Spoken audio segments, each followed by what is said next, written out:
once again, let me organize my lights here. Hello everybody, I can see we already have a couple of people.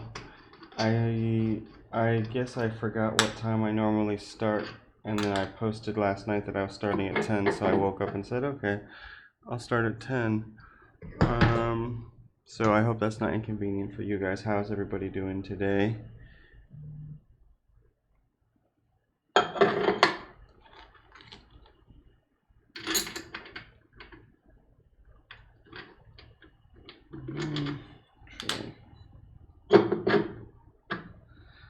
Okay, that's good. At least we're all here together. Whatever time it is. So I think if I remember correctly, I'm pretty sure that the stone I'm about to finish is the stone that I started last week. I had to put it on the side because I had other stuff I had to do, other stones I had to do. But you can see the completion. So I'll show you guys what we're gonna do today.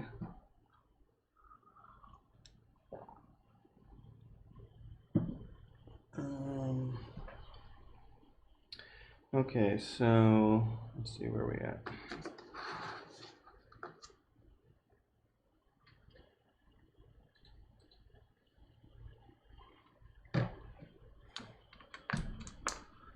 Okay, so did the top half of this amethyst last week, and this is my last amethyst of this order, and I want to get it finished because I'm not tired of doing amethyst. Actually, I'm having a good time, but I'm ready to work on some other stuff. So as you can see, I've got a faceted girdle, and it's a little thin in a few spots, like kind of right there, which is okay. Actually, it's going to be fine. I'm sure. This is also sort of my rough preform that I did. So basically what I'm going to do is establish my girdle line for the bottom of the stone. I've got a design that I think I designed during the Twitch stream last week. I can't really remember, but I've got a design where I did the bottom already, so I'm gonna that I created just for this stone. So we're gonna go ahead and cut that. So I'm gonna actually I had some good results yesterday. I've been trying to cut these amethysts in all different ways, and this is a 1200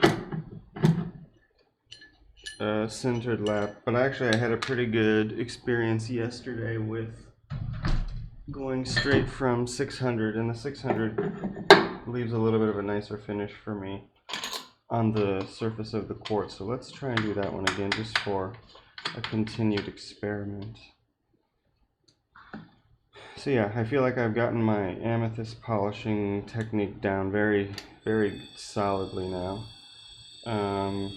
So I've been cutting around 800, polishing around 550, or even keeping it up at 800 still.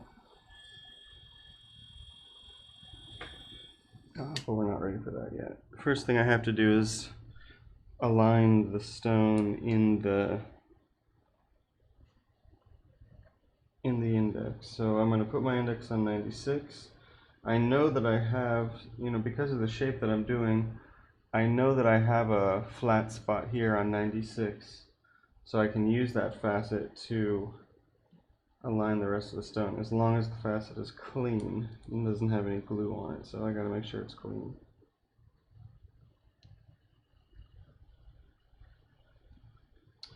And then, so I can pretty much put this on here however it goes on, and then I can use the cheater as I'm cutting to, if I don't do it perfectly, it's been going very easily.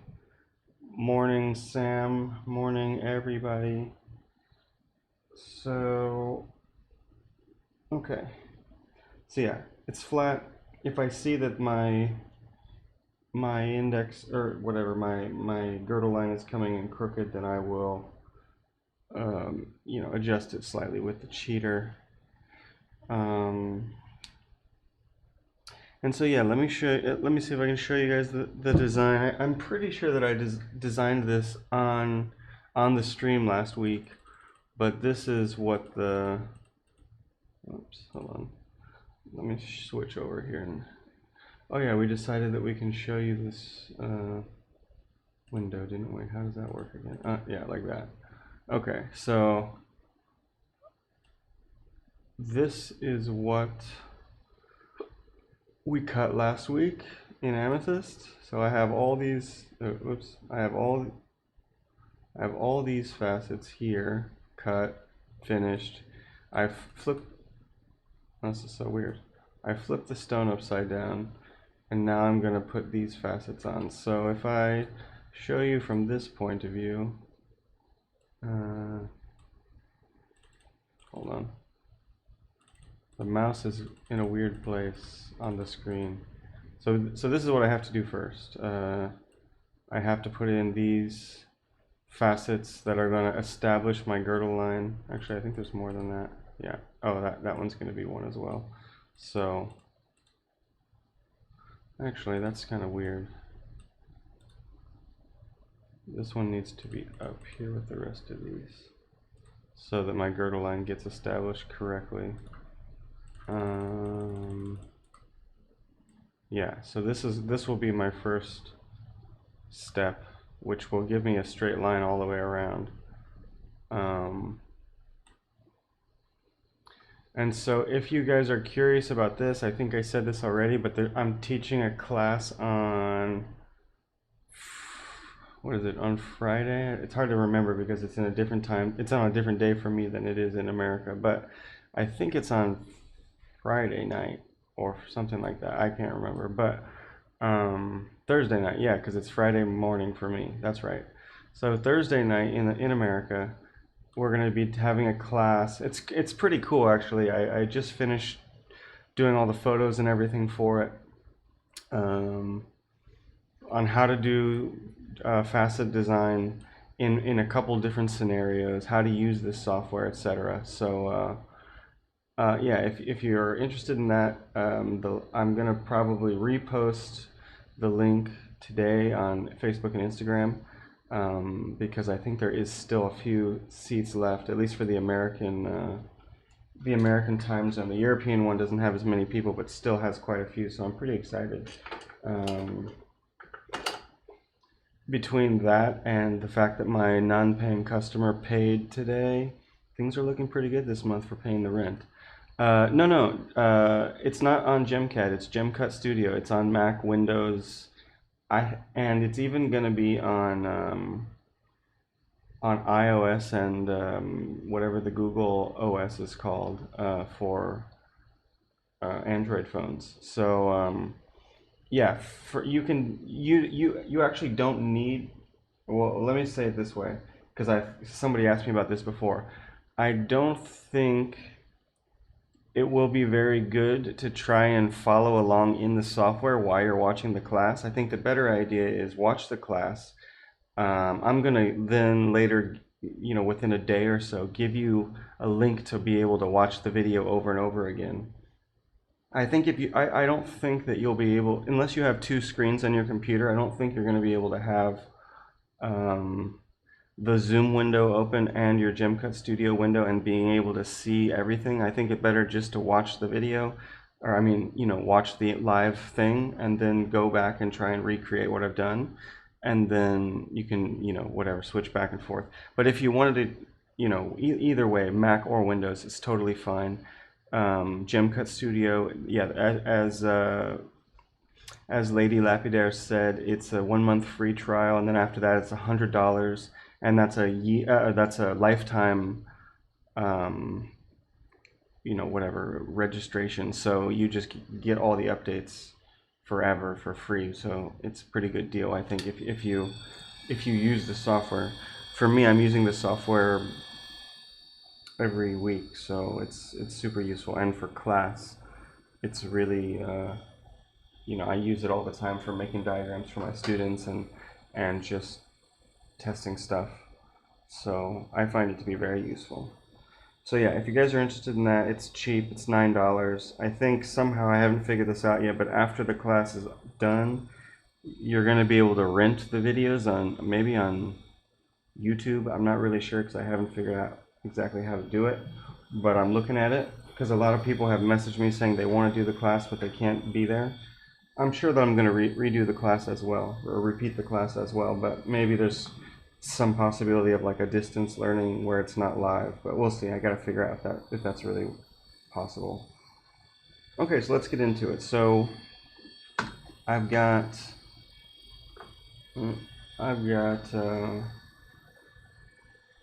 my stone in here. Let's see what. And as we said, we're going to be establishing the girdle line. So you can see I have girdle facets, and when I bring the line down, I need this new line to be parallel with the facets on the other side. So let's begin. We're at 55 degrees, which is how I designed the stone. You know, I made this design for amethyst, so yeah, I don't go any lower than 42.5 because amethyst, yeah, we don't want to go below 40.5 for the critical angle, and I don't like to get that close to the critical angle, so I designed this intentionally so that I wouldn't get too low as far as, you know, reflection goes. So yeah, this is the stone that we started, I think, last Tuesday on Twitch. So we're gonna finish it, and this is my last amethyst, probably of a while. So basically, the first thing I need to look at is the line that I'm cutting parallel. And actually, I need to change my lighting here.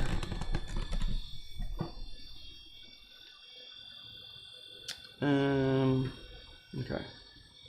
So yeah, is it parallel? It's close, but not exactly. So I'm gonna double check.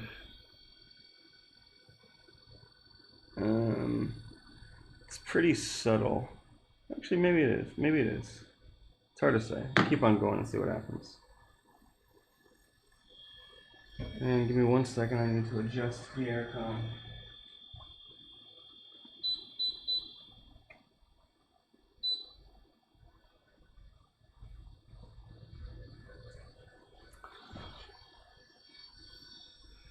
Okay.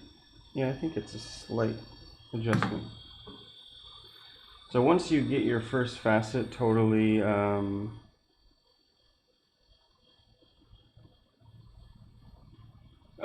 no, it's not a dumb question. Getting close to the critical angle. Okay, so basically here's the rules. You know, there's physics happening here, right? Like we can't just cut every stone to whatever angle we want. So with quartz, the angle is 40.5. So if from your eyeball, you know, your line of sight, if an angle on the bottom of the stone is flatter than 40.5, you're going to see through the stone. It's not going to create the windowing mirror effect. So we don't want to go under that. That's of course the primary rule. But then there's a little bit more to think about because, you know, if I can, let me see how I can show this to you. If you just imagine that my hand is the table of the stone, and I'm obviously looking straight into the table of the stone, whatever's on the bottom, you know, my pavilion is fine. If 42, 41, 40.5, no problem. But then as soon as you tilt the stone a little bit, you know, the bottom of the stone tilts a little bit. It's not at 41 or 42, whatever angle it is. It's one side's more, one side's less, you know, because as it's tilting away from your eye, hold on, I have a better model than this. I bought this years ago when I first became a gemology teacher. So we got the giant stone, right? Where's my camera? The giant stone. So, okay, you're looking at the stone, or maybe I'll show you on a bigger screen. Here. So just imagine that you're looking at the stone right now, because you are, and hold on, it's backwards for me. So right now you're looking straight at the stone, right? So let's just say that the angles on the bottom are 42 for a nice round number. Hold on, this is a little confusing because it's backwards in the camera for me. Okay, so as soon as I tilt the stone, one side, and this doesn't really work because this is painted on, so this isn't going to show us the real, what's really going to happen if this was a real stone. But just imagine that as I tilt the stone, it starts getting a window in here because as we tilt it, this bottom side is flatter from our eyeball. So that's called tilt angle, or tilt, I don't know what it's called. It's called tilt something. And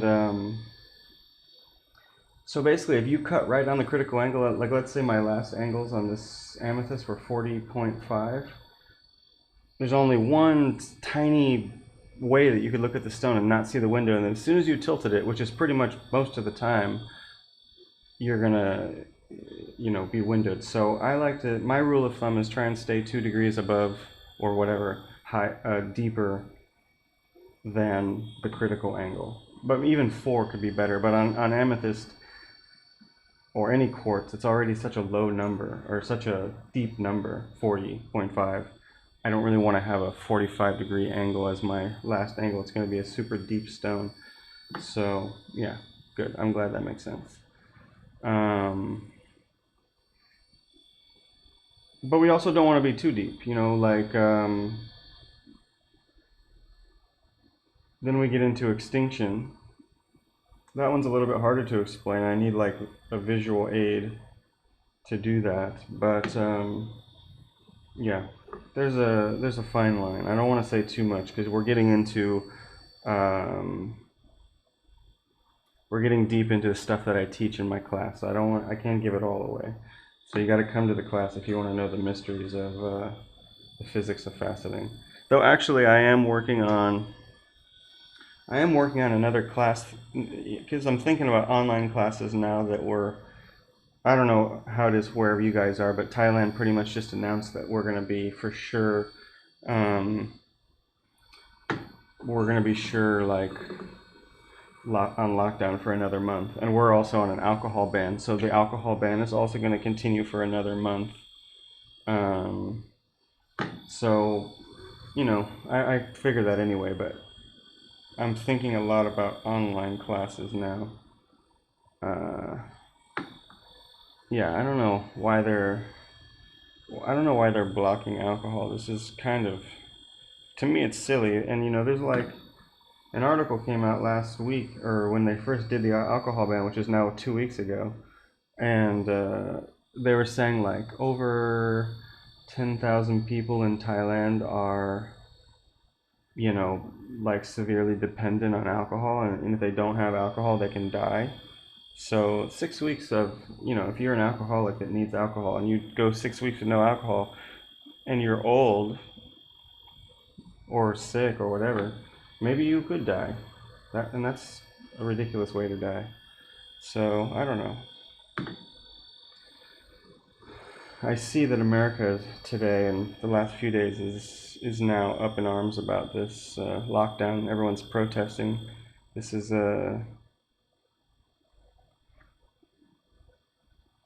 yeah, I don't envy anyone who's detoxing, especially compounded by the stress of everything right now. It's not a good time for that. Okay, so I'm still just cutting my first facet, just cutting slowly. I'm just making sure that my girdle line's coming in straight, and it's just the first few facets are big facets, so they take a little while.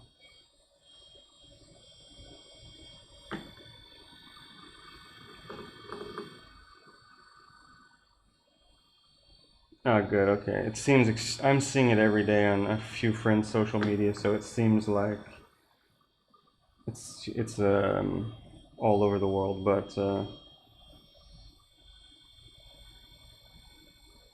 yeah, I think in reality this is going to take a lot longer than what I just saw in the news today. They said, if for Thailand at least, they said they also want to start reopening businesses, but they're super concerned about, the spread of the virus. But what they're saying, they're being pretty sensible and saying, okay, we're going to look at the provinces that don't have um, any cases at all, and we're going to open those.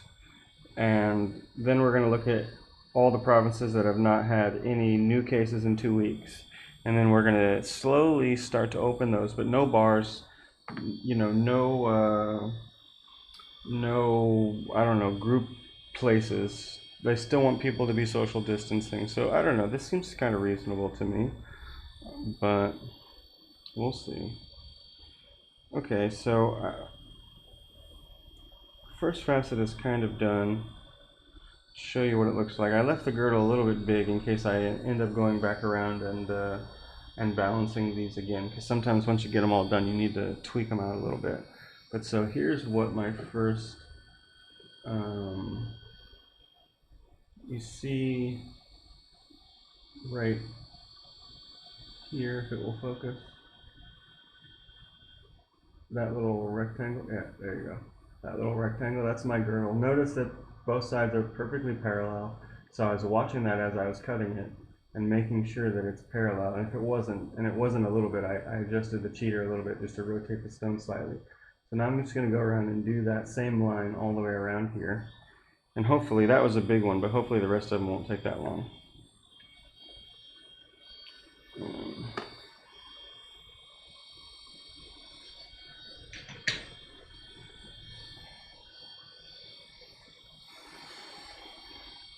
Yeah, yeah, okay. I'm just thinking about the rallies. It's hard to really be critical of them because you totally understand why people are frustrated and nervous. It's a financial thing, and maybe it's a boredom thing too. But at the same time, it's like, man, you want to die, you want to kill somebody at the same time. So it's a hard choice to make. I don't envy anybody who has to make choices for other people about these things.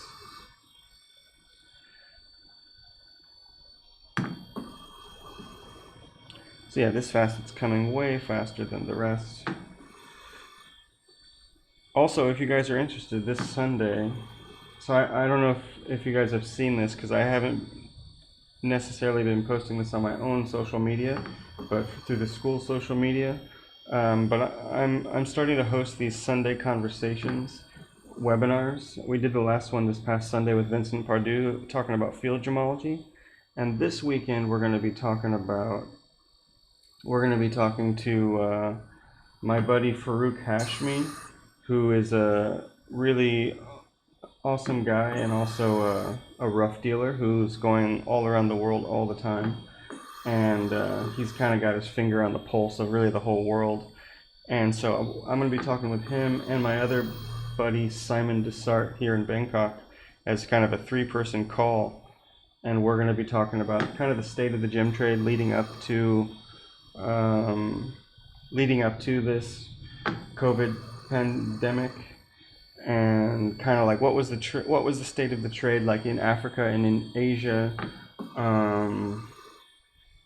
in January and February and at the end of last year, and then what's it looking like now. It's going to be at, let's think, 9:30 a.m. in Chicago on Sunday, because we're going to do it at 9:30 p.m. in Bangkok. So if you're in New York, it's 10:30, and if you're in California, it's 7:30 a.m., which is quite early. It's impossible for us to have a good time with California. It's just too far. But it's going to be it's going to be recorded, so if you miss it, it's okay. You can see it on the replay.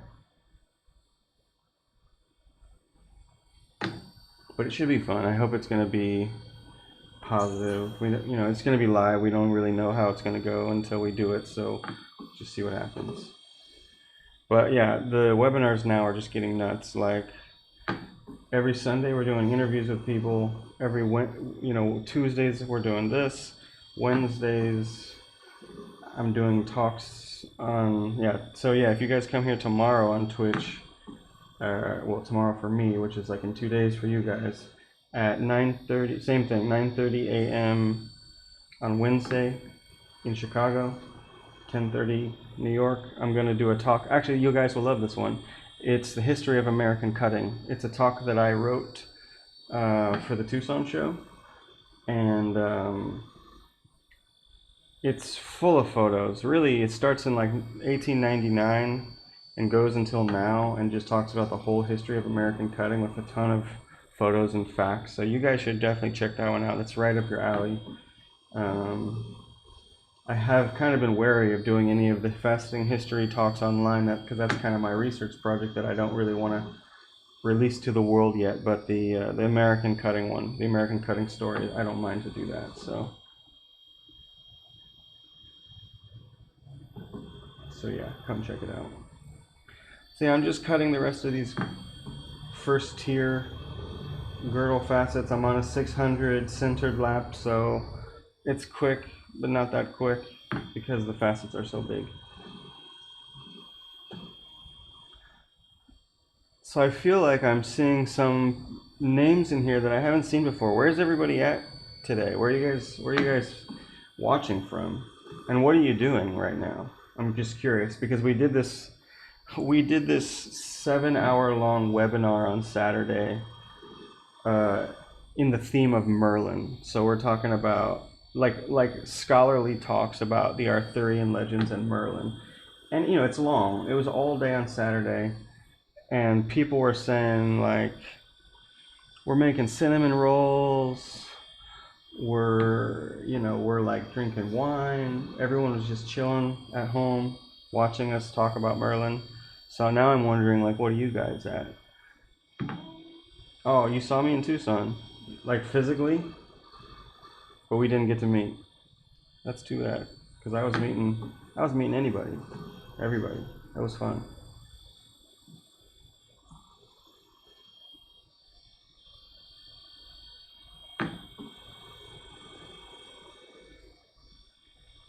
Ah, cool. California. Thanks for being here. I know it's quite. Oh no, it's late for you. Oh, that's too bad. Yeah, I wasn't so easy to find, I guess, because I told everyone that I had a booth, and then I was only there for half the day.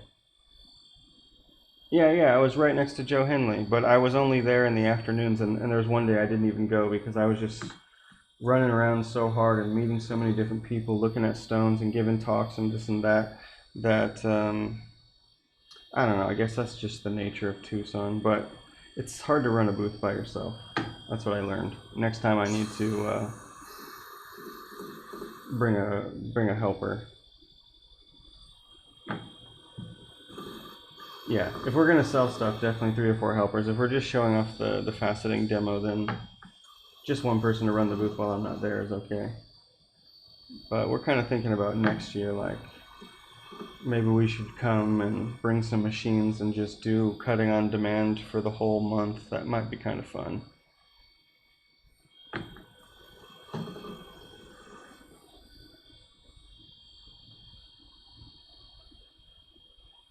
Oh yeah, sleeping in the booth. That's crazy.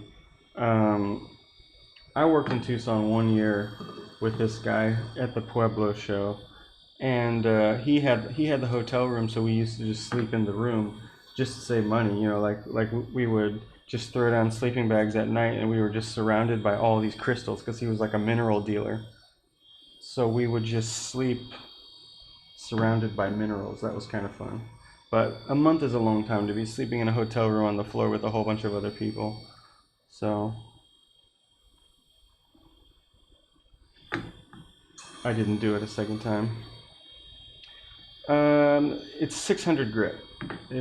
So this is kind of a typical. Well, actually, this is really, I think it's 800 grit, but I'm using it like a 600 grit just to cut in my first facets.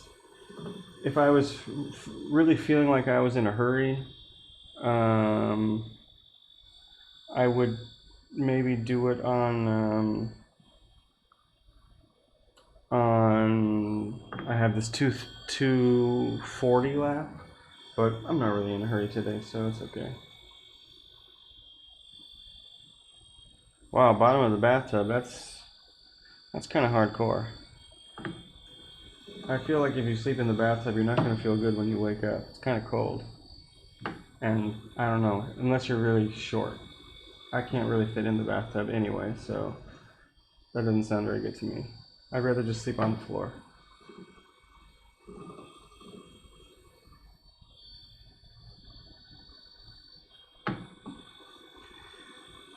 So what have you guys been doing to stay occupied? I don't know if you guys have been kind of locked down as long as we have. We've been in the house now for more than a month, like maybe even a month and a week. So it's a good time to expand on hobbies, but I think maybe a lot of people, maybe all those people protesting, are realizing they don't really have any hobbies and they don't have anything to do at home. I don't envy them because, yeah, there's nothing to do otherwise. But for us, we've been really getting into a lot of our hobbies, and I've been reading a lot, comic books, audiobooks, all the stuff. Cutting a lot, of course. Making videos. This is fun. This is all fun. I've been encouraging everybody to the Cab King. I never used it actually, but if I had one, I'd be pretty happy. We don't have any way to do cabs here. I actually just do cabs on this machine sometimes, but it's not that fun. The way I learned cabs, we had like a standalone motor machine for each grit, and we would just jump from machine to machine to machine.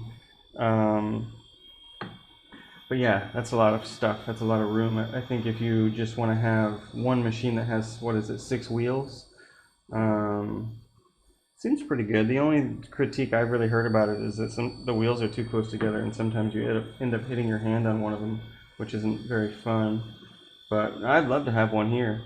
No, it's not ceramic, it's sintered. So basically it's brass with diamond inside of it, and it's quite thick, like maybe, where am I looking at? Maybe this much, I don't know, quarter of an inch maybe. And so it just basically, the more it wears out, there's still diamond under there. So these typically last for, I don't know, 20 years or something like that. If you keep them well surfaced, you got to keep them flat all the time, but no, it's good. These ones are great, actually. This is a Russian made one, and I really love this one. It's so smooth. And oh cool, Diamond Pacific. The problem is always the shipping to Thailand. It's really expensive, and I think all of those machines that have motors inside are super heavy, and they don't run on our voltage here. Well, I don't know, you tell me, but I don't think they run on 220. And also the cycle count here is in 50 hertz and you guys are in 60 hertz, so there's something funny about motors too. I don't know, but mostly it's about the shipping. I know a few people that actually have asked me, where can I get a Cab King in Bangkok? And I'm like, you can't.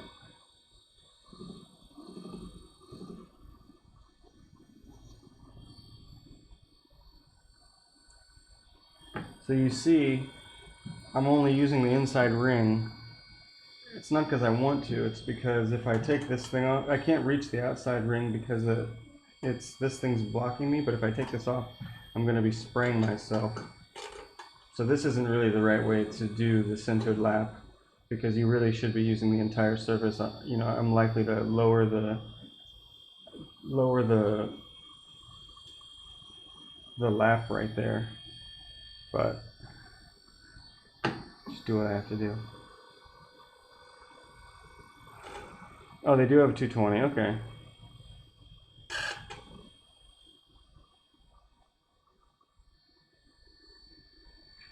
No, I didn't adjust it. I didn't even really test it yet. I started to play with it, and then I just had too many other things to do, and I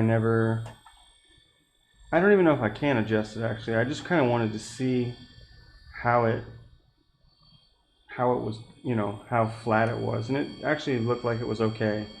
But no, I didn't do any adjustments yet. I'm not. Yeah, I have to ask the guy and see the guy at the Sterling factory and ask him, is it even possible? Okay, so here is almost my first tier. Let me show you what it's looking like now. There's two more facets I need to do, but they're at a different angle. So let me get this focused. So now, so you can see as I go around, I've got a nice girdle line right there. You see how it comes up and there's a little point at the top? That's where I need to do one more facet that's going to even that out. But all the rest of them are parallel and flat. And this is a little bit of a thick girdle, but it's okay. Yeah, when I do my final balancing, it might go down a little bit. So let's change angles, and we're going to do these other, the facet right here that's going to flatten this out.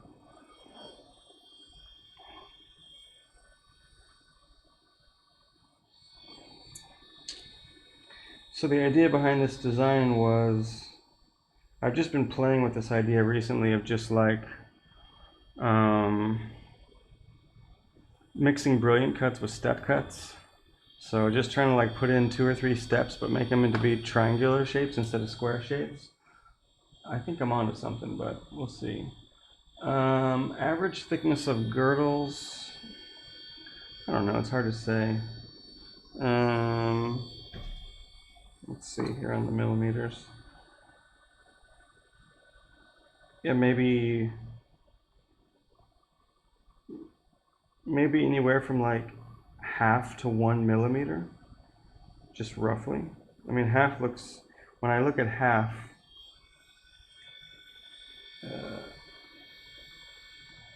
half is there. You can see how it's not very thick. 1 is there. Mine right now is probably around a little bit more, maybe a little bit more than 1 even. Yeah, it's just about 1. So 1, I wouldn't go thicker than 1. 1, I would consider a little bit thick.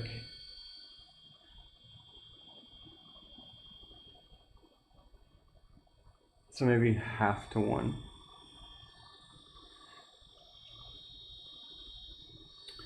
Okay.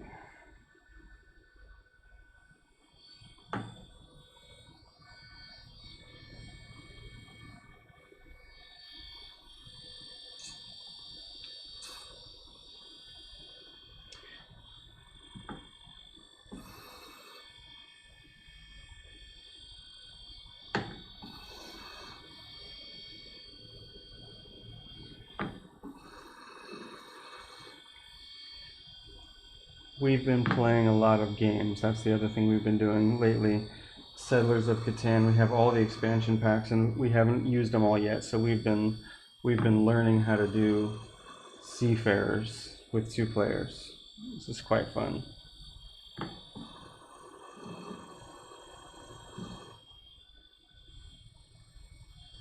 Is anybody here been quarantined or like on lockdown by yourself in the house with nobody else? Like you live alone, or you don't live with anybody and you're just in there all by yourself?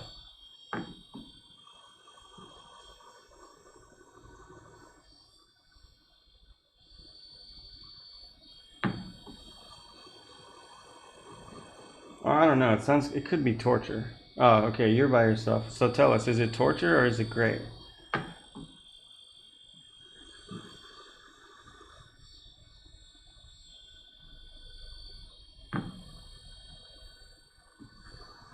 No, it's great. Okay. We're here. We have the dog, and we have us, the 2 of us. So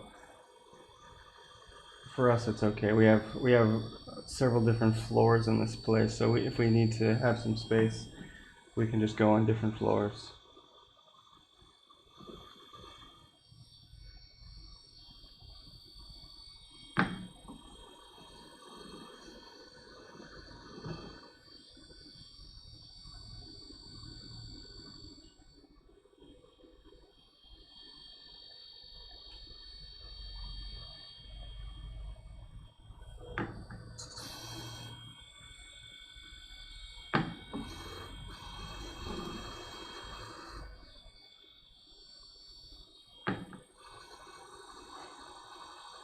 Oh, the dog is doing great. Um, I don't know if you guys, I haven't really posted so much about it, but Victoria has. So basically, our dog, so let's think, last October, we went to France because we're supposed to get married this summer. Like in June. That's been canceled now, or at least postponed. But anyway, we went to France last October to go do all the planning. You know, we had to get the location and get the hotel and pick out the cake and the flowers and the dress and all that stuff. And so we went away for 2 weeks and we left the dog with this lady that we got the dog from. She's like a dog rescue lady. And she was rescuing a bunch of dogs while our dog, Milo, was staying with her. And she didn't know it, but one of the dogs that she rescued had this disease called distemper, which I never even heard of, but it's actually very, very bad for dogs. They almost never survive from distemper um, because there's no medicine for it. It's just basically, it's kind of like coronavirus. Like, if your body can bounce back and fight it, then you're fine. But if not, and I'm talking about dogs here, if not, then they die. And so Milo got it. We didn't really know for a week, maybe 2 weeks. We got her tested, but the tests were confusing, and even the vet didn't really know. And so at first we didn't know. We knew something was wrong with her because she started getting problems with her eye, and then she started having trouble with her balance. She kept falling over, like she couldn't stay balanced. And then we figured out, okay, she has distemper. She basically has to take medicine for the symptoms she had, which was like vertigo and motion sickness and her eye and like 7 other things eventually. And so that started in October, November. She got so bad at one point. I mean, she lost her ability to walk completely after just about a week. And so yeah, for like let's say November, December, January, February, yeah, starting till February, she couldn't walk at all. She couldn't even hardly move, only her head. And we really thought she was going to die. Luckily, Victoria works from home, and she was able to take care of her all day because obviously she can't go outside to go to the bathroom anymore. So she just goes where she is, and she has to get showered off like many times a day. She can't really eat. She couldn't drink. We had to basically. It got to the point. At one point, we had to actually take an IV bag and inject saline into her back so that it would absorb into her body, because there was like a week where she didn't drink anything.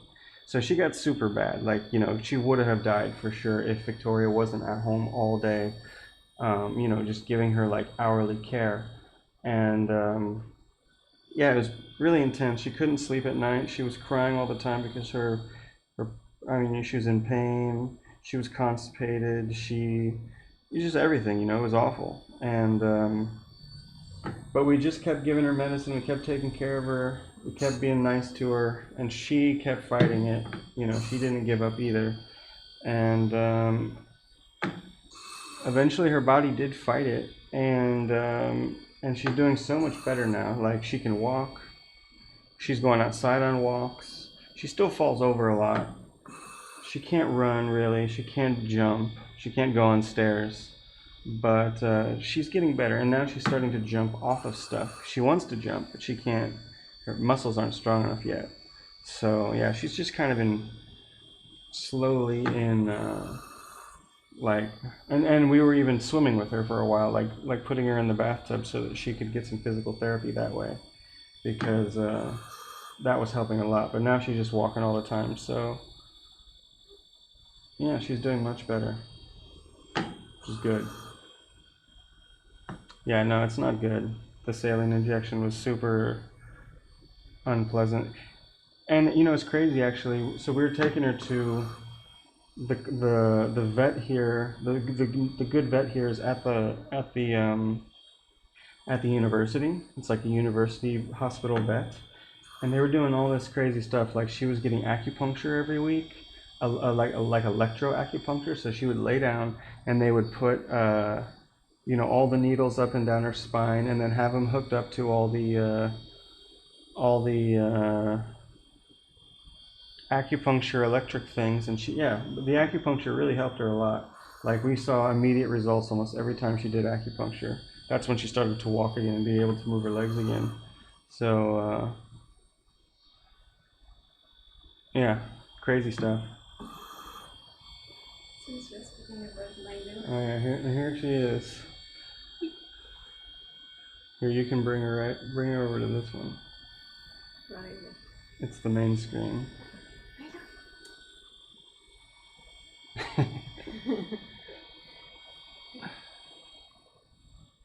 Yeah, we thought that we were gonna have to do that with Milo. We were really having the conversation like how long are we gonna wait until we put her to sleep? But actually, we never had to have that conversation in seriousness because she got better, and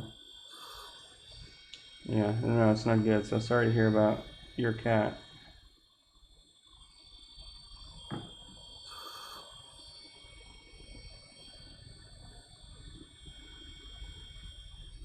Okay, last facet to make the girdle line flat all the way around.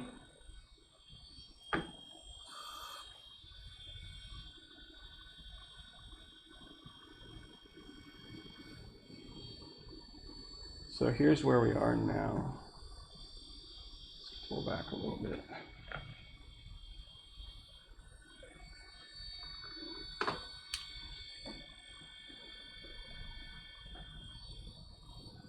Okay, so my whole girdle line is established now.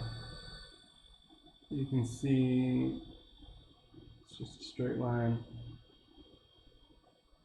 And even there's a couple of different angles that I had to do at the end, like what is it? Yeah, this pointy one here on the end. Hold on. Yeah, see how that triangle is much taller than the rest, but it's gonna work into the design later on. And then yeah, this one right here is at a different angle than the rest because it's starting to already make the triangles that I'm gonna build in there. So yeah, it's gonna be pretty cool. I think this one's on the diagram, and we can see here if I show you my window view, what the diagrams or what the rendering says it's going to look like. So it should be pretty sparkly. I mean, we'll see because the rendering is always a little bit off from real life, but yeah, let's see what happens.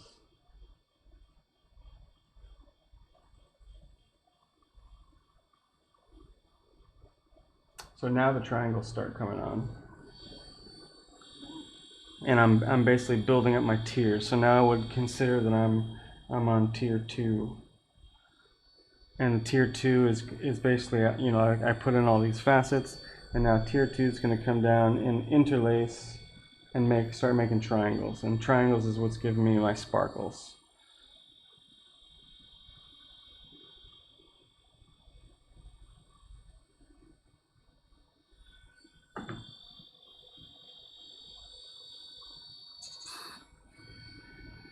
So I just need to make sure that I don't go too far. Here, let me switch your views here.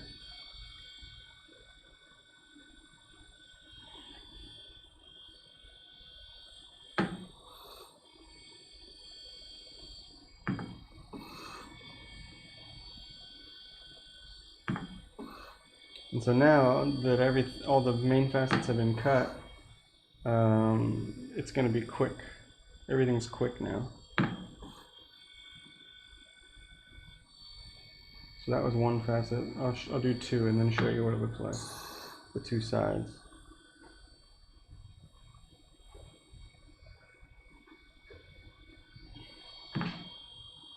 If you're looking at faceting diagrams and you do your search for whatever shape you are, you need to click that little checkbox at the bottom that says Open Diagrams.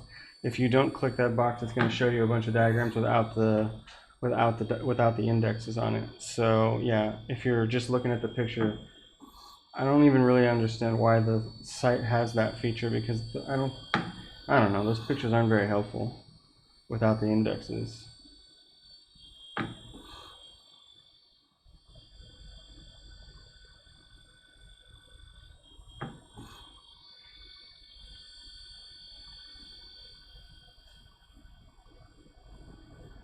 Okay, so I just put in my first two facets of tier 2. It looks like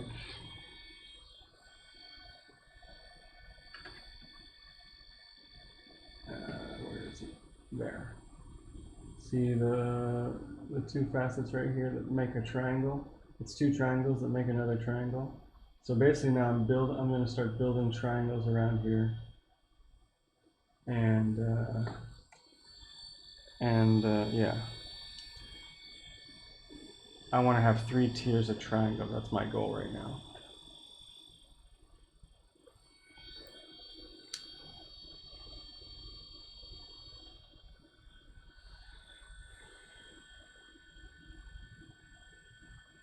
So what I've learned in the last couple of weeks of doing all these amethyst is, because we're polishing with oxide, and the oxide is very slow for moving the facets. So basically just get your stone perfect in the cutting, and then whenever you start polishing with oxides, then you just polish what's there. Don't try to push the facets around. Normally when we're cutting and we polish with diamond, I leave gaps and I move the facets with the polishing powder. But with the oxide, it's way too slow. So I figured out now, just put the meet points exactly perfect and then just polish them and don't move them.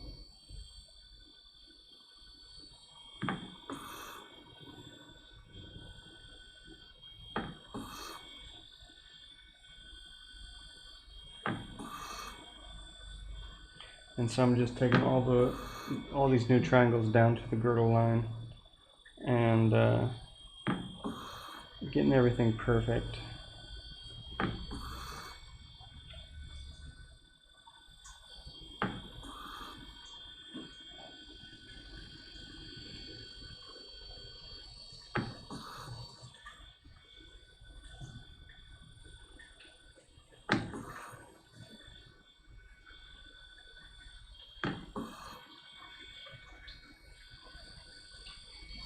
Okay, 1.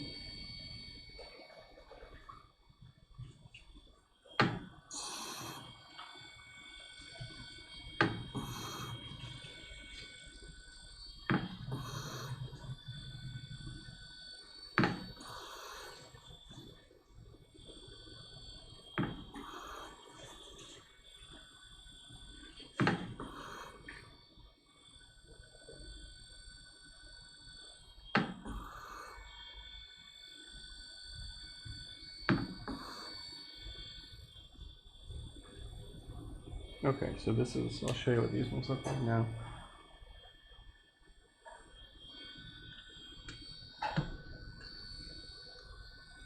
So I just put in that little triangle right there, which turns, basically it's creating triangles out of other facets that weren't triangles before.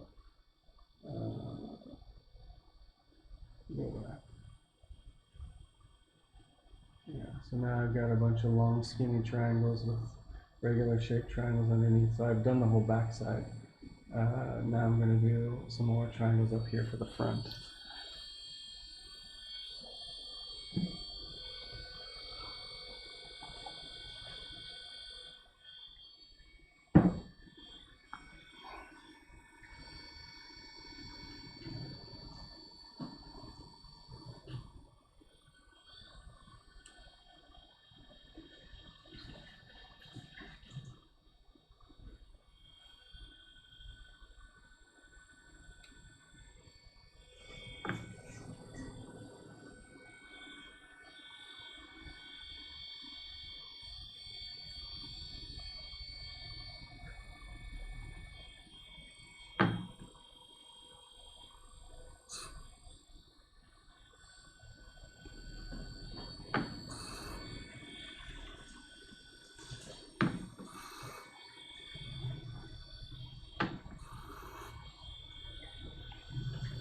So yeah, this is a design that I've never done before. So sometimes when you're doing a brand new design, you got to be extra careful because it's sometimes you get confused about how things are going to come in, or especially if you've made the design, if you don't put your steps in the right order in the software and you accidentally cut them in the wrong order, sometimes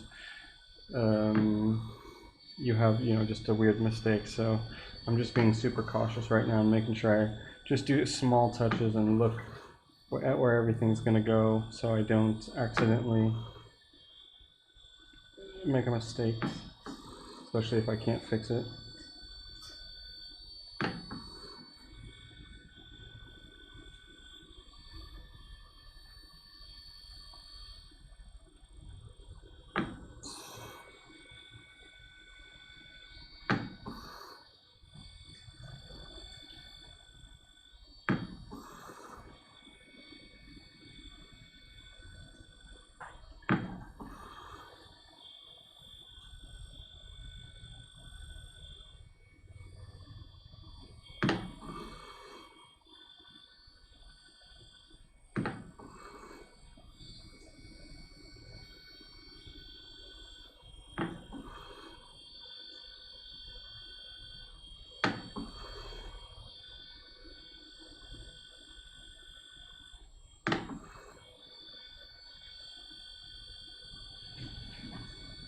Okay, so tier 2 is done. Show you what it looks like now. So now I've got some triangles established around the girdle area.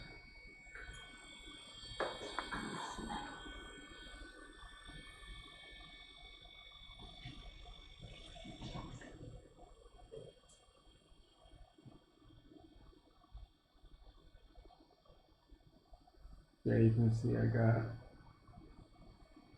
big triangles, little triangles, all kinds of triangles. So now when I do tier 3, basically tier 3 is going to come from this top point and create another set of triangles around the top. So I'm just going to have all kinds of triangles everywhere and see how it works. I did one other design like this 2 stones ago, and that worked pretty well. So I think this one's going to work pretty well too. This one's a slightly different shape than the other one was.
Yeah, I do have Instagram. It's just my name, Justin K. Prim. So I'm posting stuff up there all the time, every day really. Pictures of stones that we're doing, um, pictures of historical stuff, jewelry, paintings. Lately a lot of announcements for all these different talks that we're doing because there's just a million of them. But yeah, and also links to some of the different instructional videos we've been putting out and all kinds of stuff. So yeah, please go on over. I think if you look under the video screen, there's a link to the Instagram and to Facebook and all that stuff. so you don't even have to type it in. Okay, well, thanks for hanging out. Always a pleasure. And yeah, this will be up on YouTube by the time you wake up, I'm sure. I'm gonna finish the whole stone and then we can see what it looks like.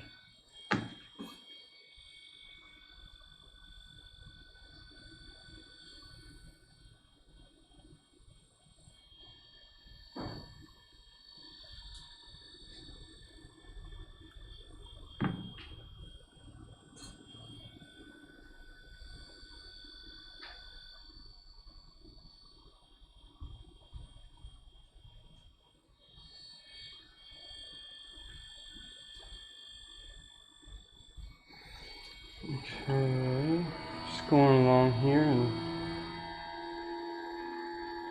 adding little triangles here and there.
Good night.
I'm going to use a dark side and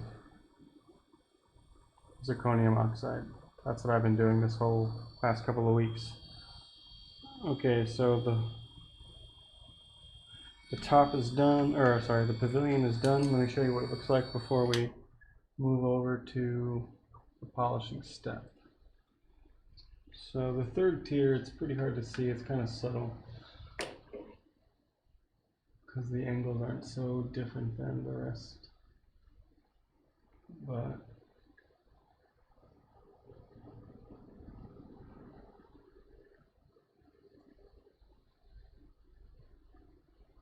okay, got some tiny little triangles over on the front part.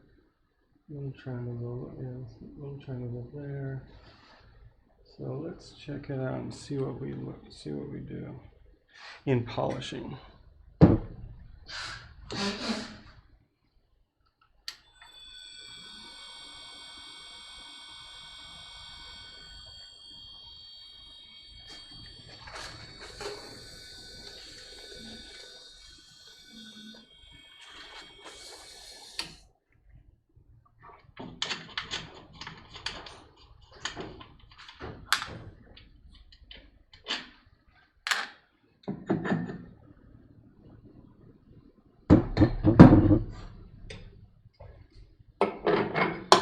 So yeah, this dark side has been super handy and helpful. I just picked this up whenever I was in Tucson, and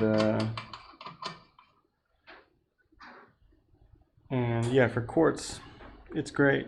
I already had this Zirconium Oxide stick from Gearloose. I hadn't really had a chance to use it, but I'm using it now, and it's working very well. So I just like to do a slow drip.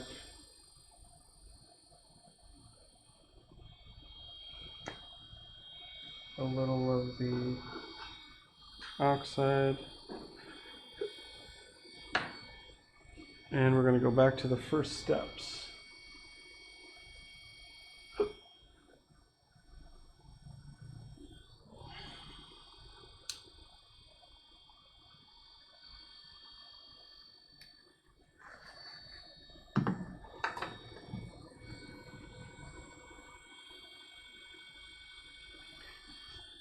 Yeah, I think the zirconium oxide is a little bit faster than cerium, and it's giving me less scratches. I've got both, and I feel like the zirconium works a little bit better.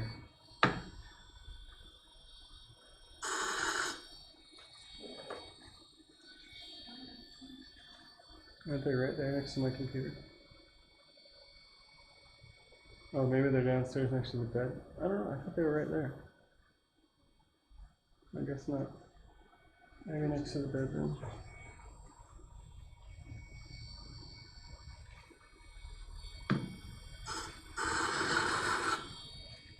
And so I'm just checking to see, because I was playing with the cheater as I went.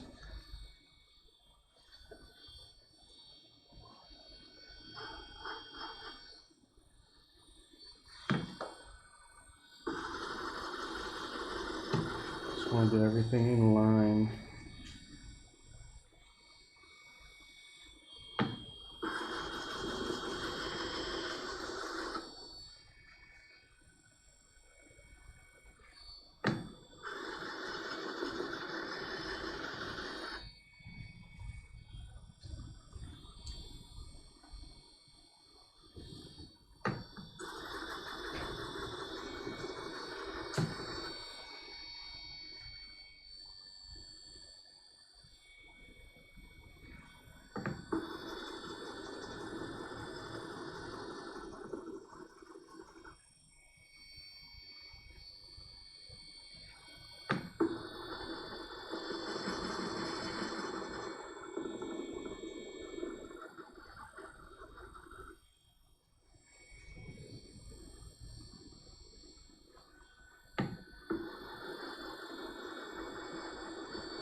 So first facet's a big one, but it doesn't take too long.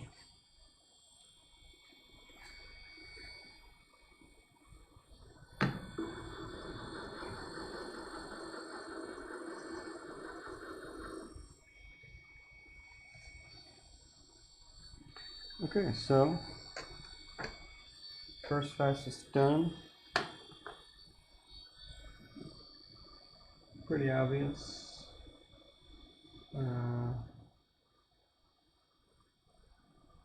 Nice polish from the oxide. Starting to really love oxides because they just give you so much less trouble than diamond powder as far as scratches and stuff go. So, okay, now we're just going to go through and take care of them.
So 2 done.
Three done.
Okay.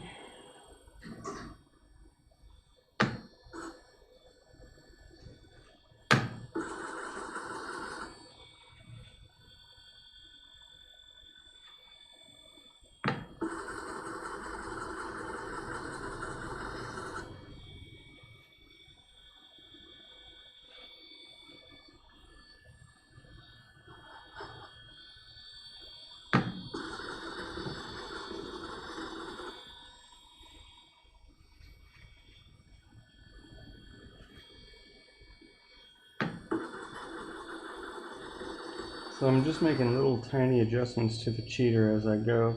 If I see that only one side of the facet's getting polished, then I'll just make a super small adjustment so that I can... Good question. I was trying to figure that out yesterday. You know, basically what I did, I just took the blade to it and just, you know, basically just sliced off a little bit of the plastic. I'm not sure if that's what you're supposed to do, I tried to just push it up from the bottom, but it doesn't really work. You know, like if you're just trying to push up from this side, but there's not really a way to do it. So I guess you're just supposed to cut it. That's what I did.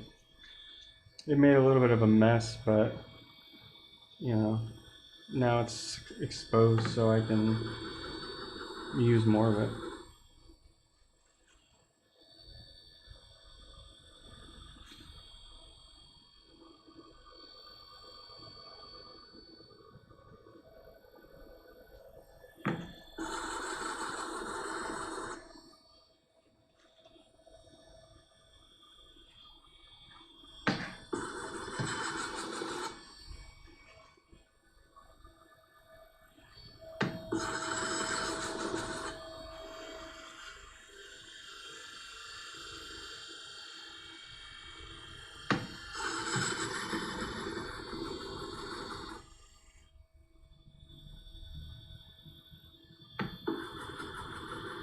One thing I discovered this week on this dark side lap, if you don't have enough oxide powder on there, it kind of like,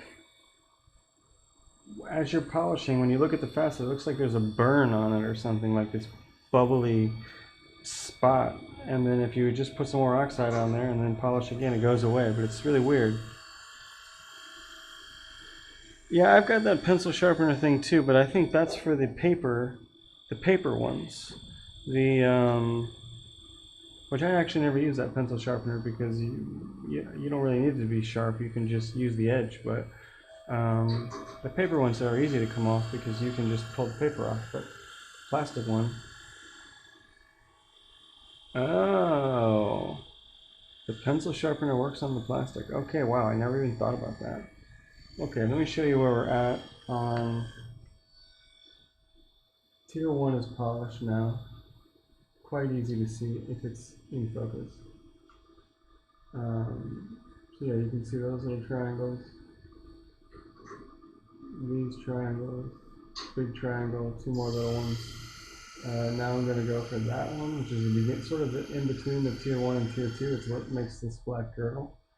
And then I'll start working on some of these upper tiers. But the sharpener, I'll show you what it looks like. I've never actually even messed with it yet.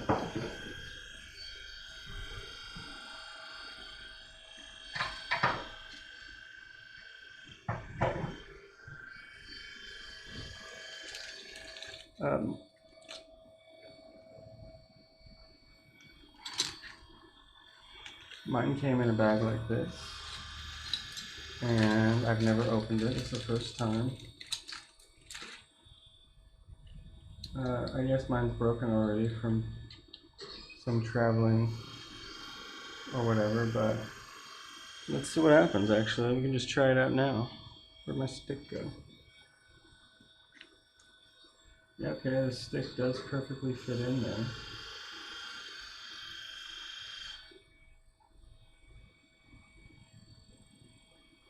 Oh wow, yeah. Easy. And it's just taking the plastic off the outside edge. Wow. That is great. I did not know you could do that. Good idea. I think you have to order them separately. It's a regular pencil sharpener, it's just huge. It's like a marker sharpener. But yeah, it perfectly just took off the first layer. Wow, I had that in my kit. I didn't even know. Thank you for that, Sam. Well, yeah, now I don't have to. I was kind of fearing for my fingers as I was cutting that with the blade. Didn't even need to worry about it, I guess.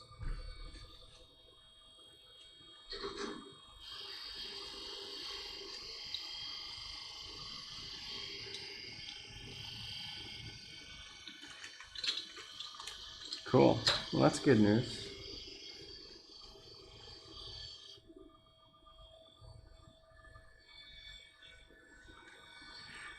Okay, back to polishing.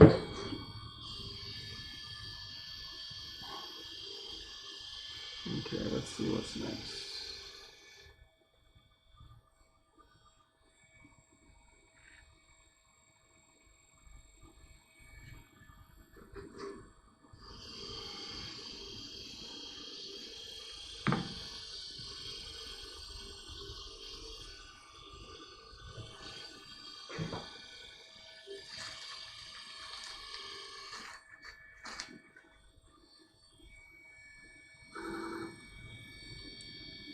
Did any of you guys catch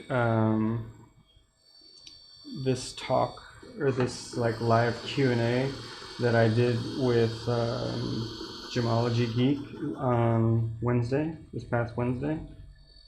That was fun. We just put it up on YouTube today, so if you didn't catch it, it was long, maybe almost, yeah, it was almost 2 hours. But we were talking about all kinds of stuff from the differences between like New York and Bangkok as far as the trade goes, and the whole setup. I think you can get the same setup for about, with all the laps and everything, for like, I mean, like a starter setup for like maybe $2,000. Mine's a little bit more because I got the more expensive machine that has the speed controller thing here, so you can see I'm like, can change my speed from super fast to super slow. So that one costs a little bit more, and also because I'm using the handpiece with the cheater, so I can do these little tiny micro adjustments with this thing. This one costs a little bit more too, but I think still the machine must be maybe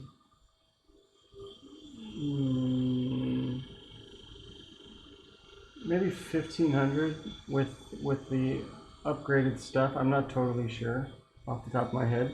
And then your laps and everything else. It's going to be a few $100s. I mean, for my setup, I've got quite a bit of laps. If you haven't seen before, it's like there's a ton of laps over here, and all the other stuff that you need.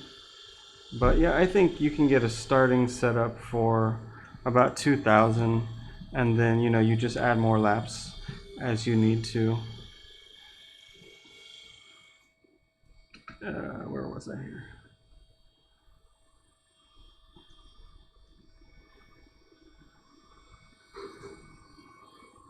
And that pretty much includes shipping and whatever your import duties are going to be for what whatever country you're in. But I think the import duties end up being about the same. The shipping ends up being about 250 or something for the machine. So not bad.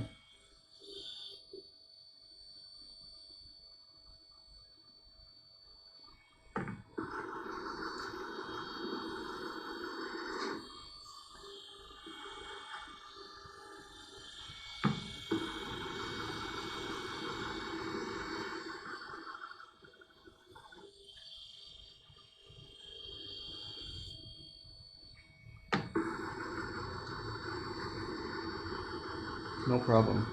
The one thing that number doesn't include is a saw. So I've got mine over here. It's this red thing down here, not this. But yeah, the saw. That's pretty handy. You kind of need that if you're going to be working on bigger pieces, or even on synthetic, because most of the synthetic pieces are huge, and you need to be able to kind of chop them down a bit.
Yeah, I know. I ordered a new one too. We're going to have a second machine here. And he said the machine's ready to go, but they're just trying to figure out how to get it shipped. I don't know. I know here in Bangkok, a lot of the shipping places have closed. FedEx is still running. But I think for them it's like a cargo shipment from the airport. And I think Sri Lanka is like pretty deeply on lockdown, more than other places. Because I know there's no flights going in and out of Sri Lanka right now at all for passengers. So I don't know about cargo, but yeah, they seem to be having some trouble. They're just stacking up orders and waiting to ship them. So I've got one there too, waiting.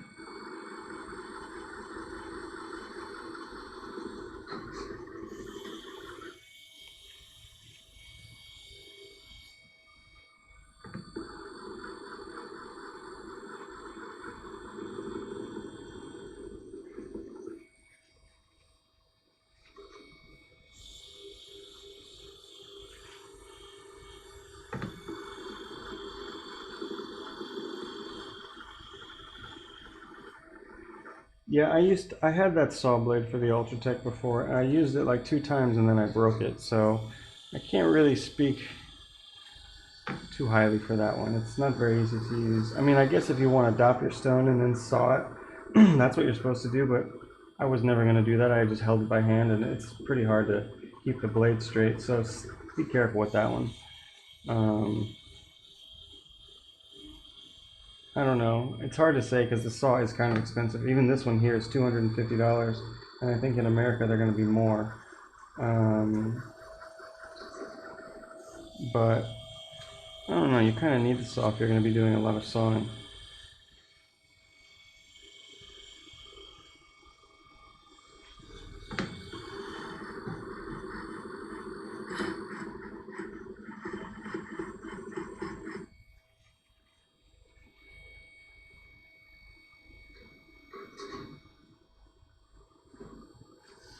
This facet is giving me a lot of scratches. Maybe should I show you guys this one? Oops, sorry.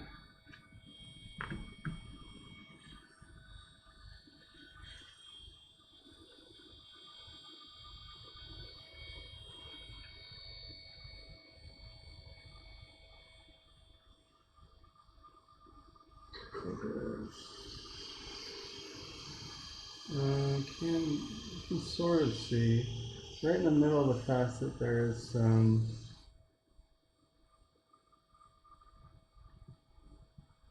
Yeah, can you guys see that little bit right there? Right here.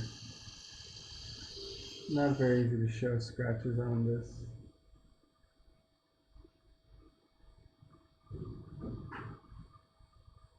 So I'm just trying all different things to get rid of them. Soft hand pressure, changing the direction, changing my position on the lap, changing my actual handpiece angle, adding more oxide. Maybe actually I need to wipe the lap off. Sometimes I'm finding, the quartz dust, the silica builds up. Yeah, you can see there's all this stuff. So yeah, I'm still learning the ways of the dark side and all the subtleties, but I think I'm getting pretty good at it now. When to add more oxide, when to clean the lap.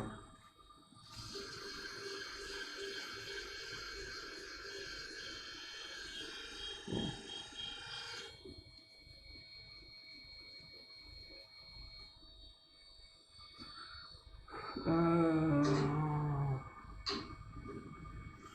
Are you talking about this thing? Or oh, you're talking about the difference, or what's the difference between using the handpiece and using a mast? Yeah, it is sort of like asking about politics, but I don't know. It's just really it's personal preference. Sometimes it's cultural preference, regional preference, depending on where you're at. Like if you go to Sri Lanka, you're going to see everybody using these, and you're not going to see anybody using a kind of a mass machine because they don't really exist there. Whereas in America, you'll rarely find people using these because this isn't the American style. But for me, I used the mast, and then I just started using this one and I liked it better, so I just went with that.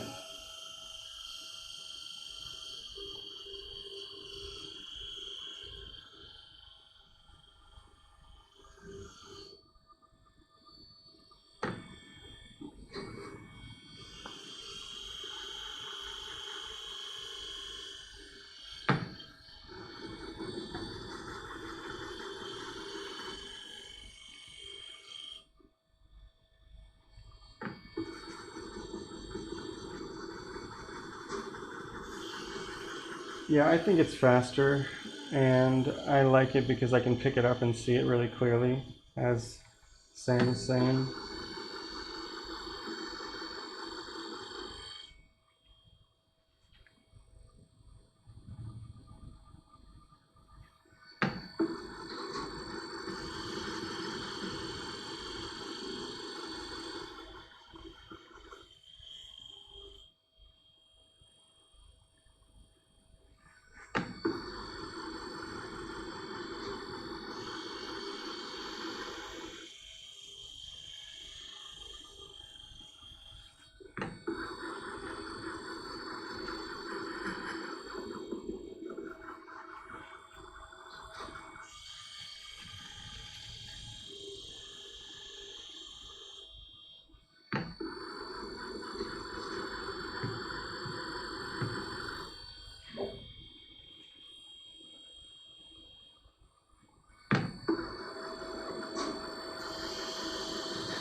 They're going down, but they're not seeing the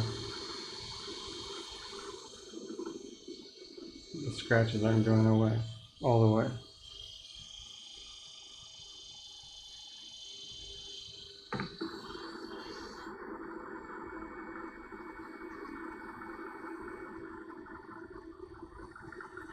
Yeah, I don't know what happens whenever the feet wear away. These ones, the feet are pretty, they're pretty thick plastic, but yeah, these can wear away too, and especially if you're getting diamond powder onto your plate, and I definitely have, because you can see. Let's see, where's this? There was some. Oh yeah, like right here. It's on the other side of the glass. I don't know if you can see it very well, but there's like some scratches on the glass from where I must have had some diamond powder under there, and it was rubbing on the glass and actually abraded the glass away right there. So I just flipped the glass over. Um, but yeah, that's just maintenance, though. You know, every kind of tool has maintenance, and you gotta keep them clean. And if you break them, you fix them, and etc.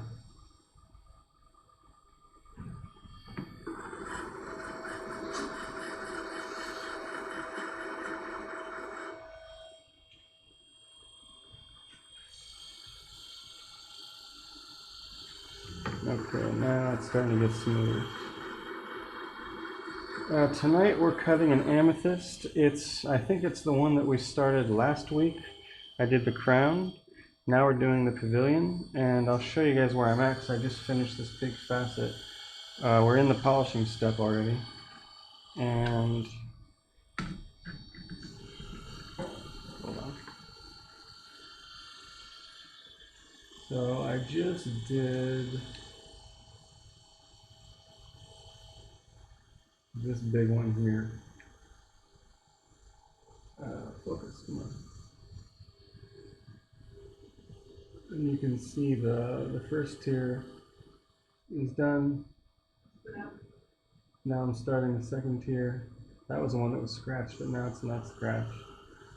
So yeah, this one, what it's going to look like whenever it's done is, oops. So yeah, this is what I'm making right now. And this is what we did last week, right? So we saw how to do that. Kind of like a, I don't know, pear-shaped emerald cut, or tier shape, something like that. And with a sort of a brilliant step mixture bottom. This is something that I've been just like a design that I've been playing with lately, or a kind of aesthetic that I've been playing with lately. So yeah, let's see how it goes. Whenever it's done, we'll see if it works or not.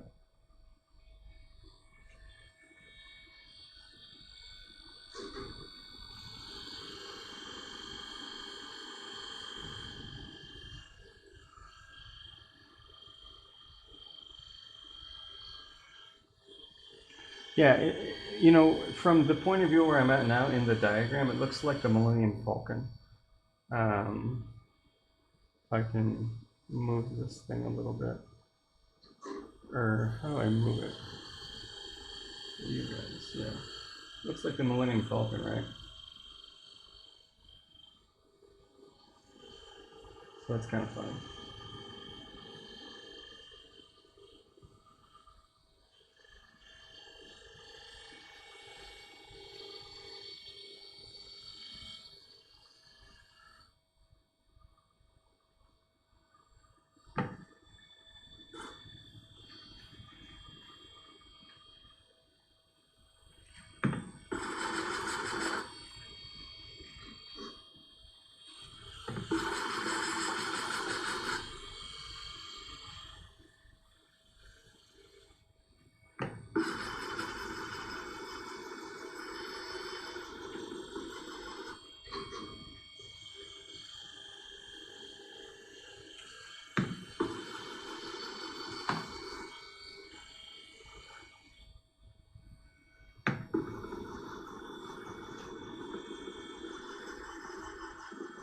I've been looking at that preformer for the Raytech. I want that. I'm not exactly sure how I can mount it onto this machine, but I've always wanted to play with a preformer. I've never had uh, I've never had one, so I always want to see like how would it be to do the ovals and the cushions that way. Okay, that one was nice and easy. Okay, so let's see next.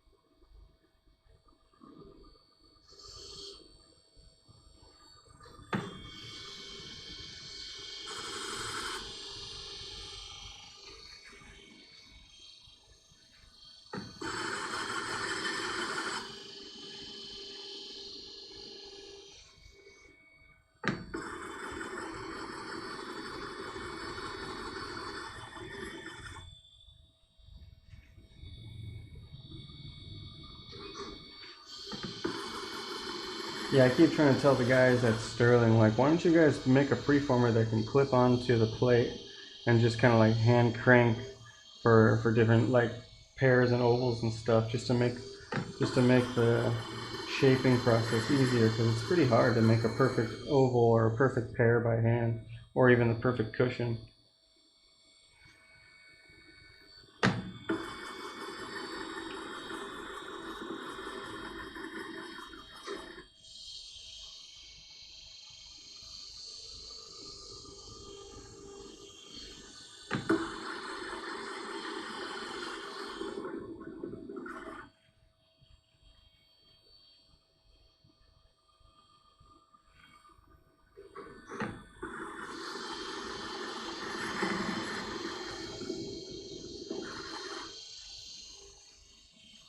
Oh yeah, by the way, I just thought of this. Um, if you, I don't know if any of you guys ever look at In Color magazine. It's like a gem trade magazine that's kind of like the business side of the trade. But I have an article in the upcoming issue, which is the history of lapidary, starting from the oldest caveman jewelry with all the way up until concave faceting in like 5 pages or 4 pages. So it's quite brief, but there's some good pictures. And yeah, they just sent me the proofs this morning, so it's for sure happening. And yeah, I'm excited. So if you guys ever check out In Color, whatever is the next issue, it should be out maybe in a couple of weeks. Check it out, and you'll see some lapidary history in there.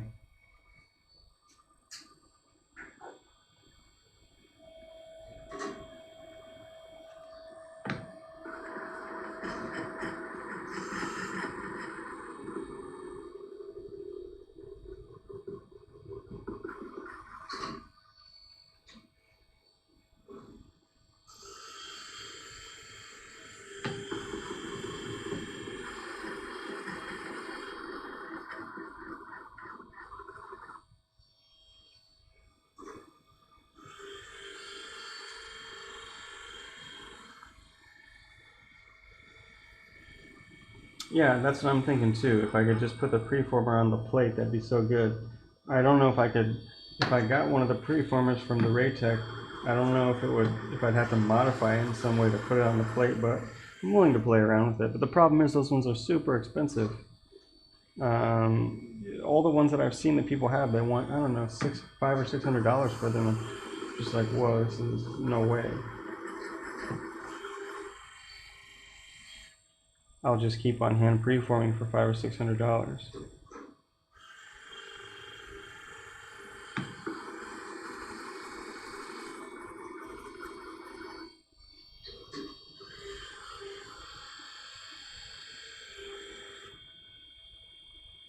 Okay, that one's done.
Okay, thanks for hanging with us. And yeah, if you want to see how it all ends, it'll be on YouTube when you wake up, probably. I've got a playlist on there that's just called live streams, so you can check it out.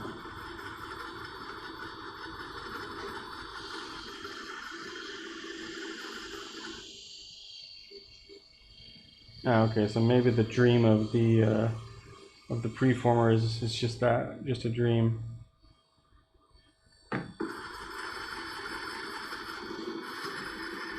Well, really, nothing beats hand preforming as far as, you know, maximizing yield and I don't know, the artisan factor, but it can be pretty time consuming.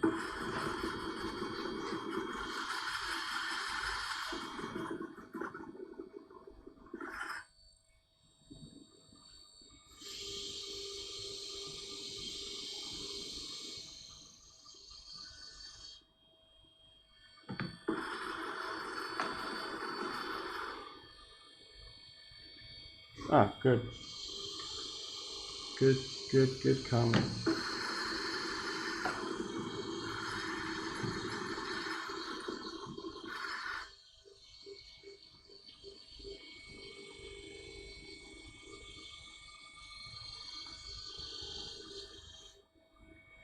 Okay, see you guys later. I'll be here next week. I'll be doing the talk tomorrow on the history of American cutting, which is like Wednesday for you guys. So yeah, be here next week or tomorrow. So check me out. Thanks for hanging out.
And so let's see where we're at now before I start this next one. It's starting to look pretty cool. Okay, so let's see which ones are shiny and which ones are still frosty. So I'm coming up and I'm about to do these triangles right here now. Yeah, these corner ones. Yeah, it's going on. It's going to look pretty cool.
Now polishing with Zirconium Oxide. It's this one.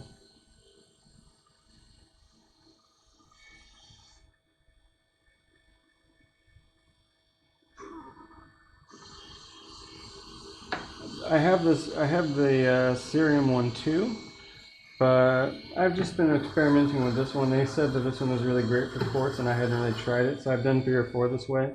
I've compared them with cerium. It seems to be about the same. I feel like this one's giving me slightly less scratches than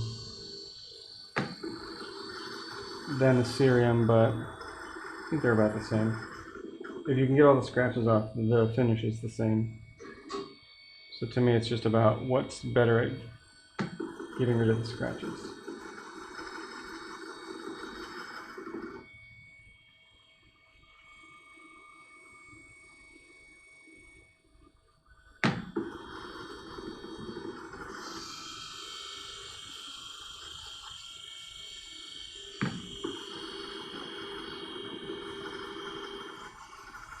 Yeah, this one's working pretty well. I think it's like $14 or something for the stick, and it's not going too fast, so, or you know, it's not getting used up too fast. So yeah, it's pretty okay.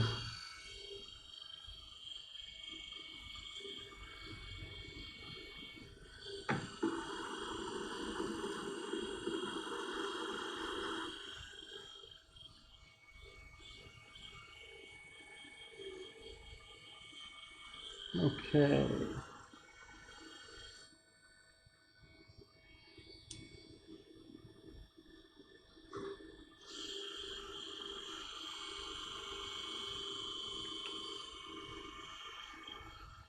So we got some big ones here. Let's see how this goes.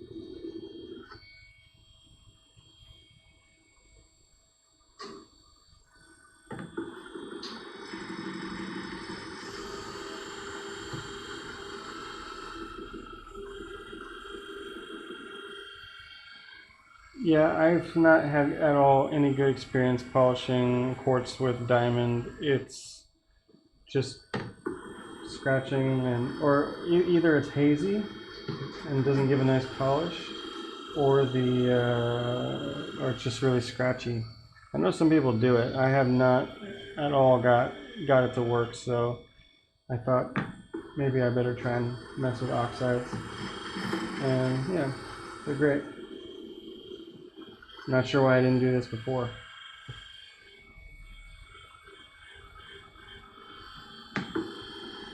Now I really want to try aluminum oxide for garnets. I heard it's a great. I have some powder, but it's in storage, and I'm trying to go get it at some point, but I haven't been able to yet. But yeah, I'm gonna try that here soon. I don't have any stick or anything. I don't even know if there is an aluminum oxide stick. But you can just make something or just use the powder form.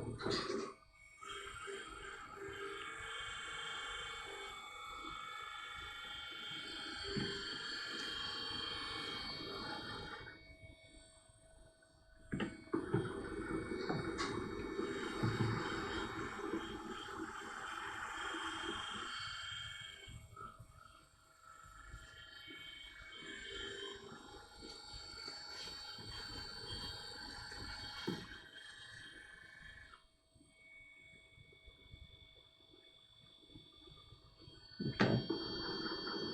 Yeah, the big one here's got a little bit of scratches, so I'm trying to get them out.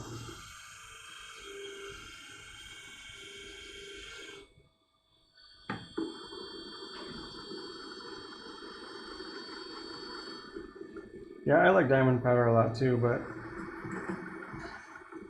not for quartz. But yeah, I'm curious to try other things. I'd like to just have the full experience of every type of polishing on every type of material, just to know what everything is like.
Yeah, exactly.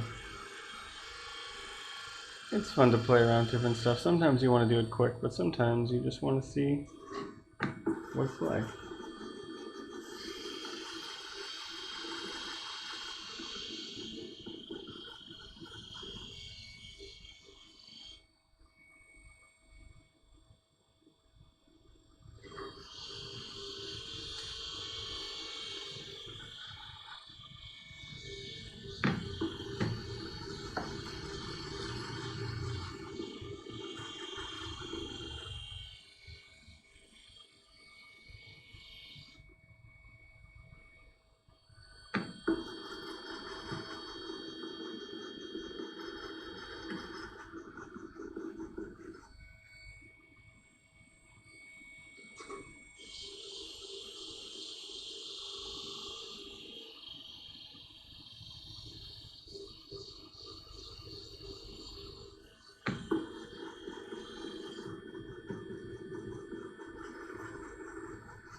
Oh yeah,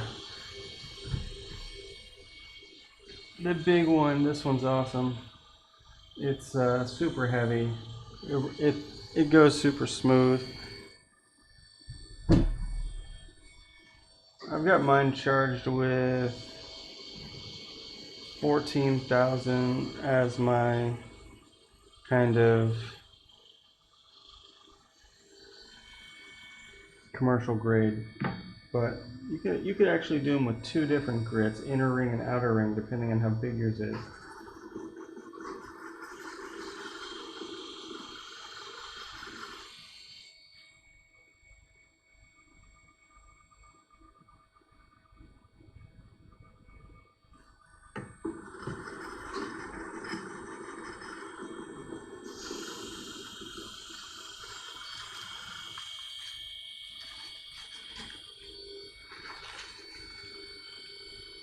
It was cheap too, considering I think it was like about less than $100, maybe $95, and it's so thick.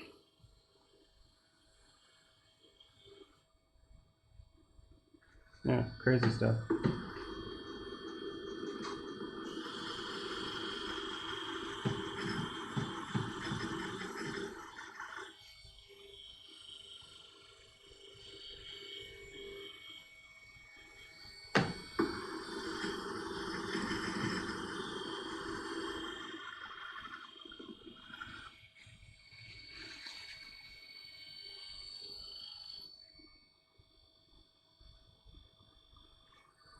Okay, just getting all the scratches out, and they're almost out now.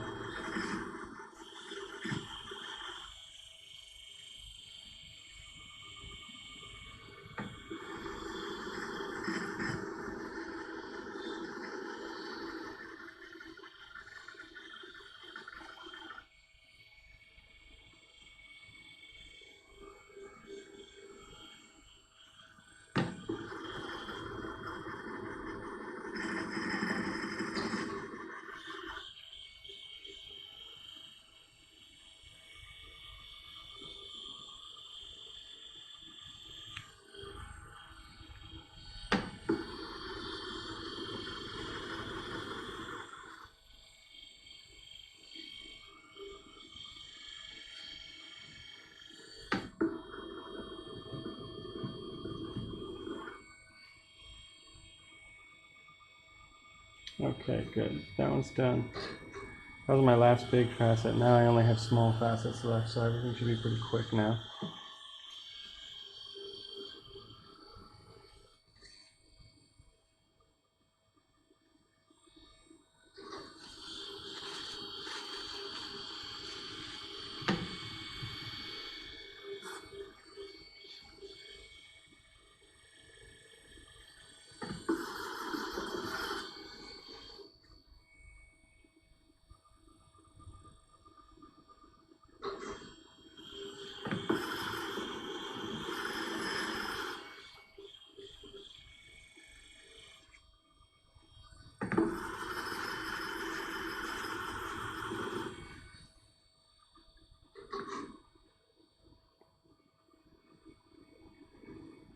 Yeah, that's a good thought. I've been doing, trying to do two bands, like 14K and 60K, and yeah, I've been doing okay with that one. Sometimes though, it's giving me tons of scratches on the copper, and then I switch back over to like a bat lap, and they go away. So I don't know what's up with that. Some weeks, I don't know, you just try different stuff, and different stuff works better than others, and then maybe a different week you go back.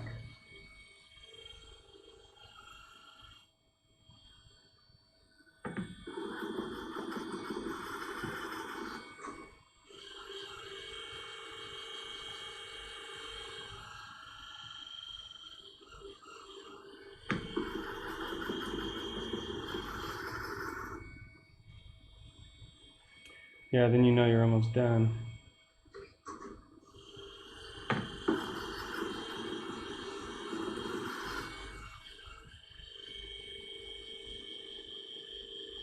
Okay, that was good. So let me finish this one. I'll show you guys where I'm at, because I'm almost finished now.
Yeah, for most of the world, 14K is still pretty normal. That's commercial standard. Pretty much every country that you're in, other than America. But yeah, of course, if you're doing competition, you gotta go to the next level.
Yeah, I agree with that.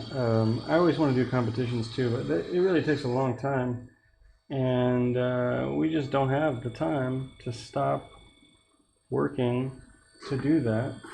I really do need to take some time to do it, but I don't know. It's fun, but not really worth it to me at this point.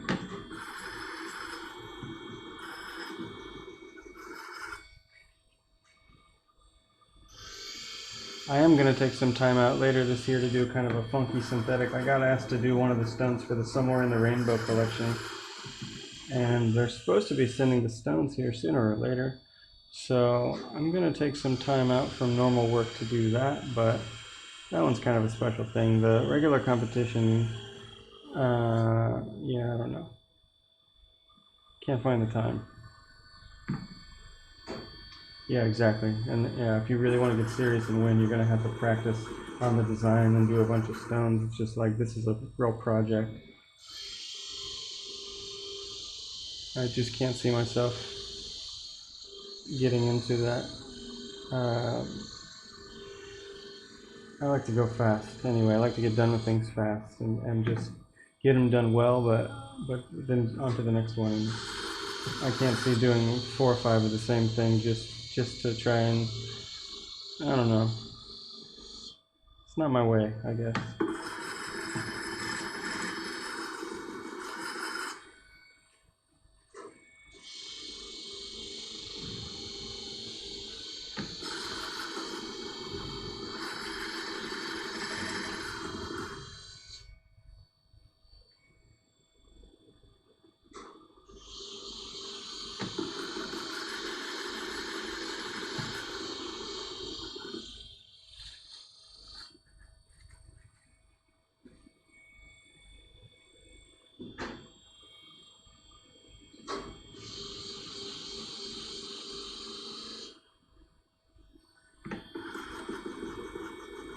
So I got 2 little facets, but the meat points are a little off, so I'm taking a little extra time to just push them. It's kind of slow to push on oxide, but not so bad if they're not too big. I'm just trying to get the whole thing polished at the same time and hit all the meat points.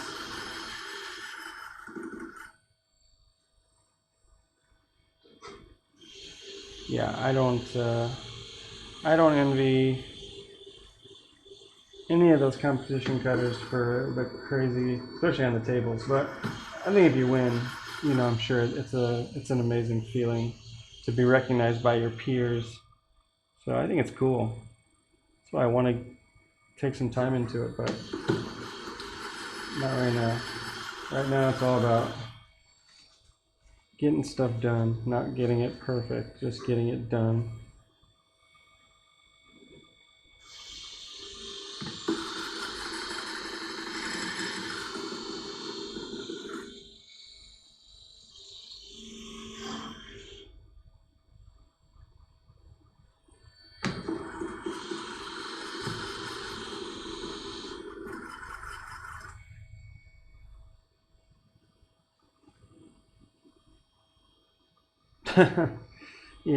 I wonder too. What do you do with the giant stones? You know, sometimes even in Bangkok here, we see for sale these huge topaz and amethyst, and you know, I mean, really like giant, like I don't know, as big as a potato.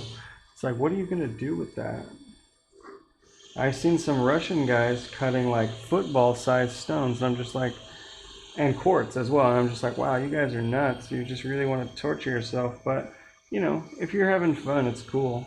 I don't know what you can do with the big stone. I guess it's like a trophy piece. You know, you just put it on the shelf and you're proud of it, and that's good enough. Which, I mean, I'd be proud of that too if I did that. That's crazy. But you know, it's impressive. It is impressive. Okay, okay. Let me show you guys where I'm at. I've just got like 6 more facets to go, and I'm done.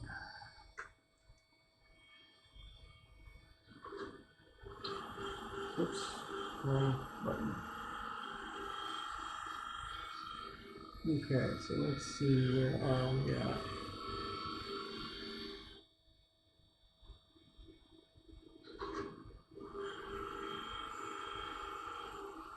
You can see this stone has some inclusions, like that little white bit right there. That's inclusion, it's under the surface. And this one, that one's just, yeah, that one's just polishing powder. Yeah, there's this one spot right here. It looks like a scratch or something, but it's underneath of the surface. It's just like, I don't think you'll be able to see it from the top. Yeah, you can see just a few more to go on the top of the stone. Oops, sorry. Lost my angle here.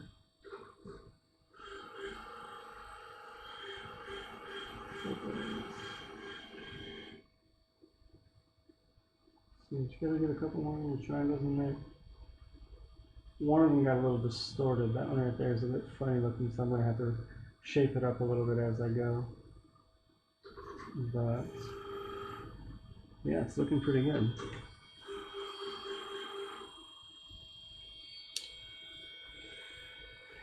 Okay, thanks for hanging with us. Sleep well. I hope you're dreaming about fasting after ending your night like this. It's never a bad way.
I think we all hate that.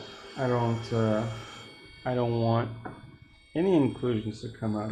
Usually I try to just get rid of them totally, but this one I just thought it's right by the edge. It's maybe gonna come out anyway. But it's still there.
Oh man, that sucks. I never had that happen before with the sunstone. I usually try and just keep them right in the middle, so if they don't touch the surface, but I didn't even really think that they could open up like that. That's crazy. Never heard of that before.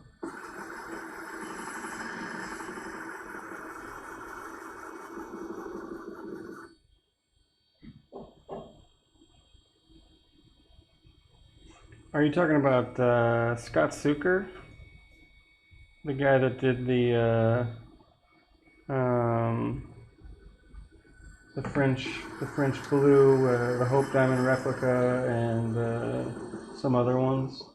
I haven't seen this new way. I'd love to see it. If you could post a link, I'd watch it.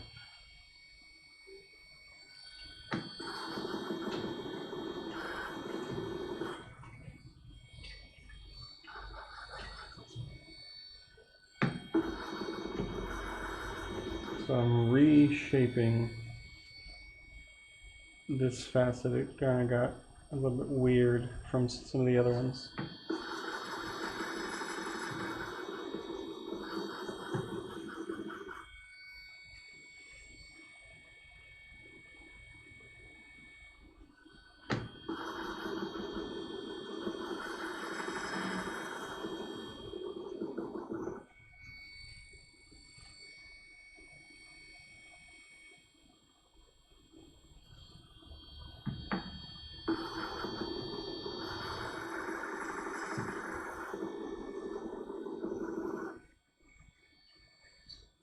Oh, the Bunter machines. Oh, those are great.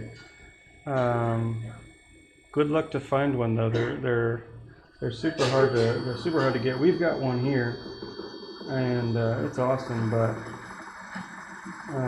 it's really expensive and hard to find. I think really you have to look in Geneva. That's really the only place you're going to see them available. But yeah, they're probably some of the best machines ever made. And for the handpiece, I think they are the best machine ever made for sure. But you got to be pretty good to use them as well, because you know the biggest difference, we compared them before, and basically the plate here, you know, this is like my fine control for yeah, with the vertical laps. And so the Bunter doesn't have any sort of plate like this. It's basically just like if I was just raising and lowering my hand by my hand pressure, except for it's going this way because it's on a rail. But yeah, you got to be very, very controlled in order to not overcut your meat points. But the accuracy is great. It's like perfect almost. Okay, let me just turn this off a little bit.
Okay.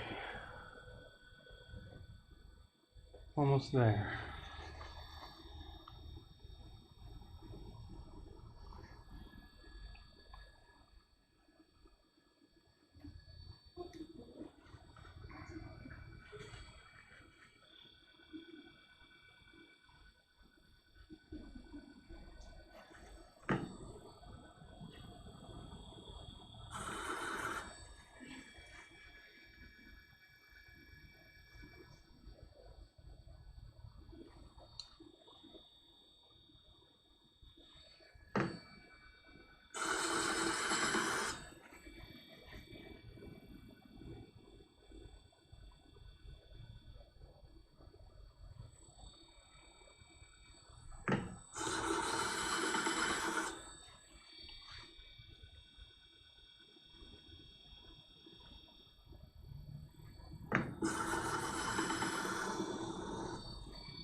bonus? I don't know. Was it a little thing that popped up at the top of the screen?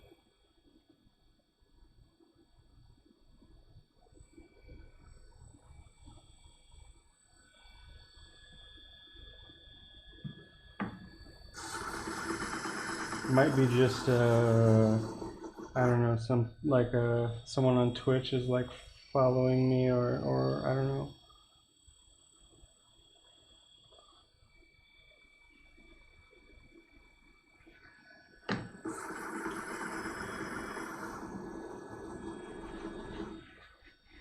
I don't know. I didn't see it.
Okay, I think this is going to be my last facet.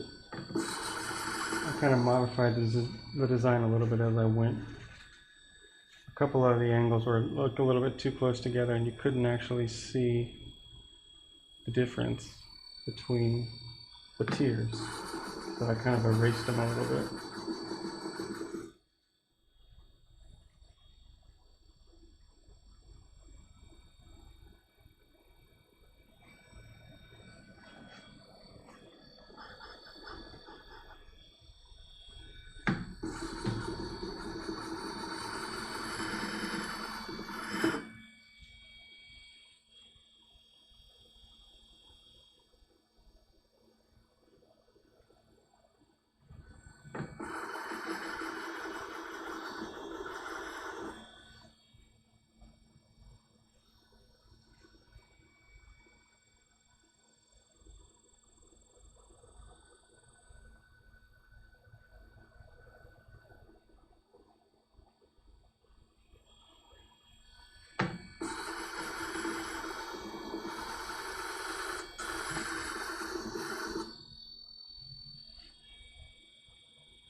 No, I haven't tried the nano cetal. I've seen it. We have there's a distributor of it here.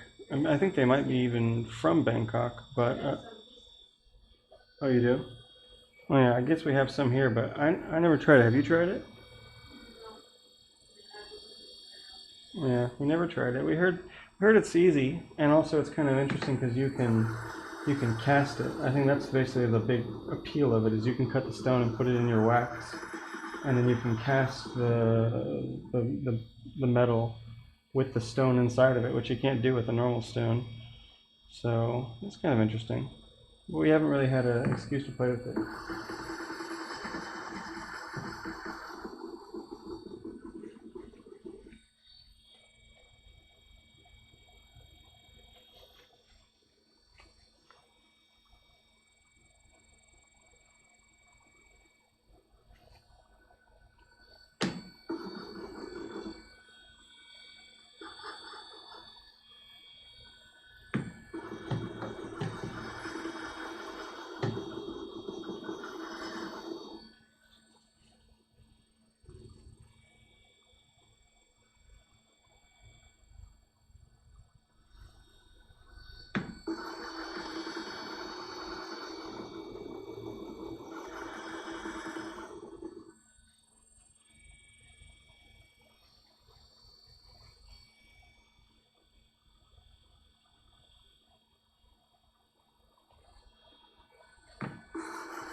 Yeah, I've never tried it. I just heard.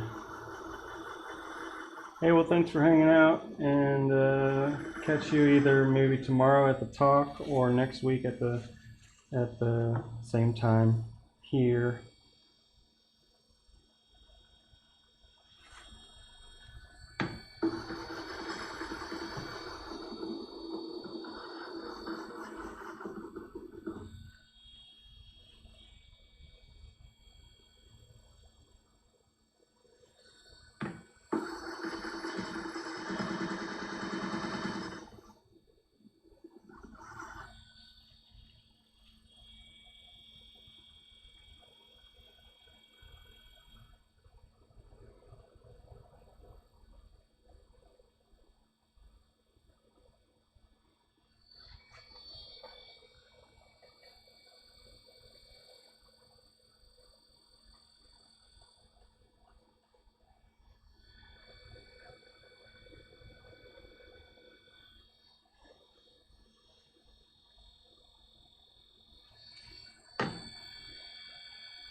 The talk tomorrow is at 9:30 Bangkok time. Uh, Sorry, it's Wednesday. It's Wednesday. I know in America it's still Monday. For me, it's Tuesday. The talk is on Wednesday at 9:30 a.m. in Chicago. So I'm not sure how much or what time zone that is for you, but 9:30 a.m. in Chicago on Wednesday morning. Um, should be the right time, and it's going to be here on Twitch. It's going to be about the history of American cutting. The lap, I think this is some kind of ceramic, and it does make a weird noise, and especially if I'm not right on the facet correctly, which I'm trying to bend one of my facets, so it's kind of making a funny sound. But I don't know. Despite the sound, it's still working well.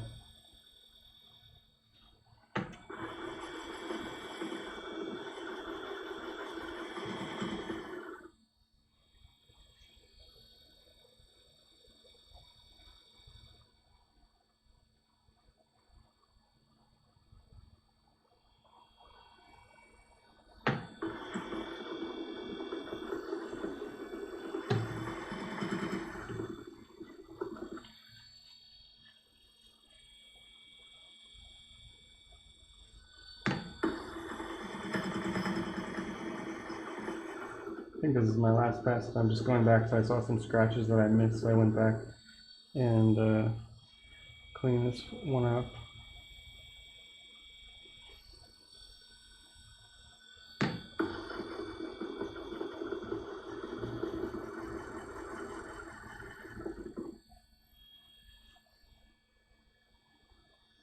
I thought Minnesota was on Mountain Time. You guys are on Central Time?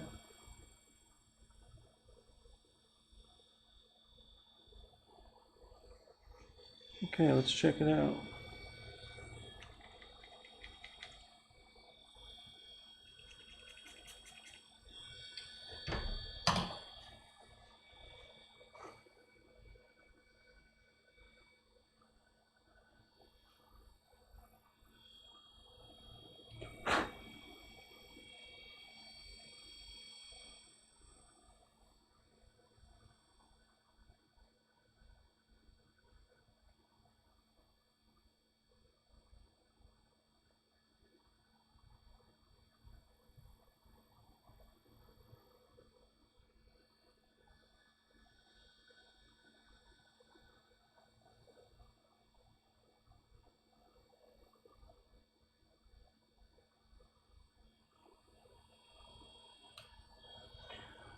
Okay, one little thing to fix.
Okay. I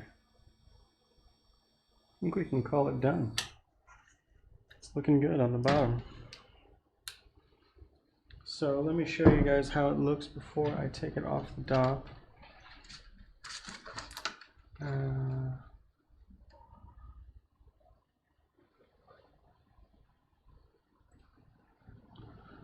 So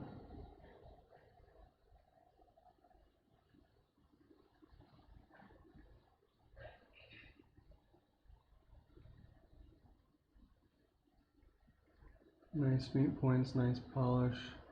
I like the way the oxide polishes. It's real smooth, it's real shiny. And even from the top side, I can already start to see some color shining out. Maybe not on the camera, but okay, let's take this off. And we will. Oh yeah, by the way, in case you haven't seen this little ad before, this is one of my faceting t-shirts. This is the one I made for Thailand because I thought that Thailand should have a t-shirt for faceting, but I've got all kinds of ones over at our store on magusgems.com. So if you're interested for yourself, you can get one of 10 different designs from all different worlds of faceting. So, okay.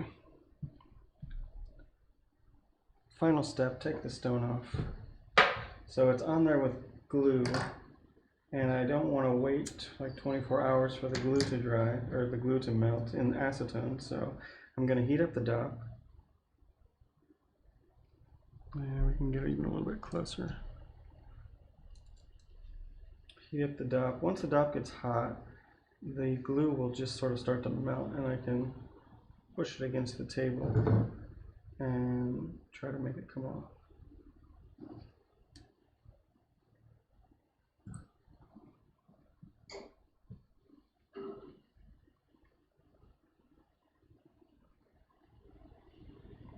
I tried to make the shirt funny. It's not that easy to make jokes in other languages though. So basically in Thai, okay, so in Thai, this jampeg thing, it's called a tukata. And in Thai, tukata also means it's the same word for like baby doll. So I'm trying to ask my friends, like, okay, how can we make like some wordplay, some funny wordplay between a fastening machine and a baby doll? And so what we came up with, what the shirt says in Thai, it says, "This is my tukata." But the way that it says it, it's like, I don't know, it doesn't really make sense in English, but like, the way that it's written is like the way that a little girl would say, like, you know, like, this is my baby doll, you know, this is my thing. And so in Thai, the way that it's written, it's like from the point of view of like a child. It's not very funny. Only to like 2 people thought it was funny. You have to basically be a gem cutter, and it has to be being worn by someone who's not a kid, a girl. So yeah, some people didn't really think it was very funny, but it is. Huh? Yeah, it didn't sell very well, but it's not too late. You guys can buy one if you want to have a worldly gem cutting shirt. Okay, so my stone's off the dop. It's still got a bunch of glue on it, and it's still kind of hot from being on that hot dop. So once it's cool enough that it doesn't feel hot, because I don't want to shock it by putting it into the cold acetone when the stone's hot. So once I'm just rolling it around in my fingers a little bit, and once it's cool, which it is, I just leave it in there for a few minutes, and then in the meantime I clean up my station. So turning my water off, I can give my lap a wipe off and dry it.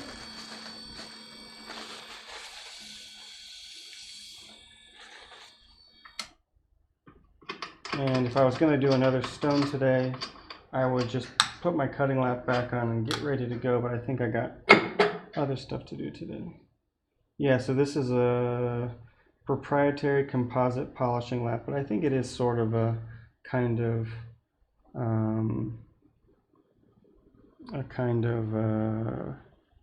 ceramic something or other.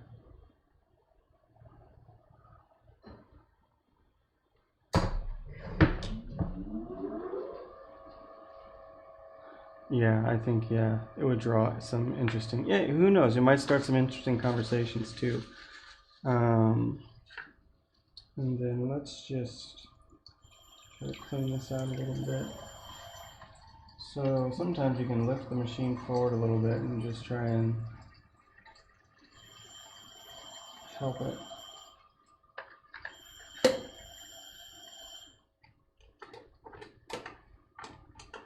Get all this old dirt out.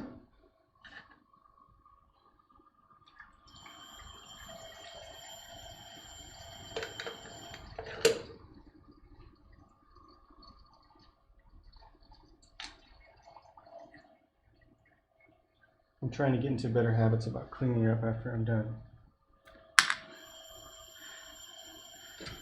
Okay, let's go back over here now and see what we're doing.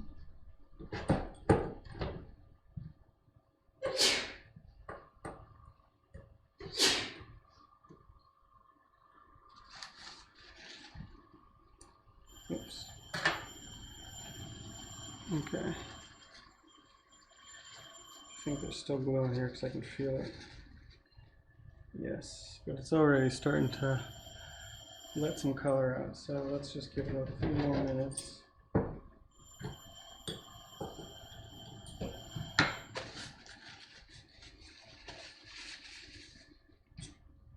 And we can clean up some other stuff.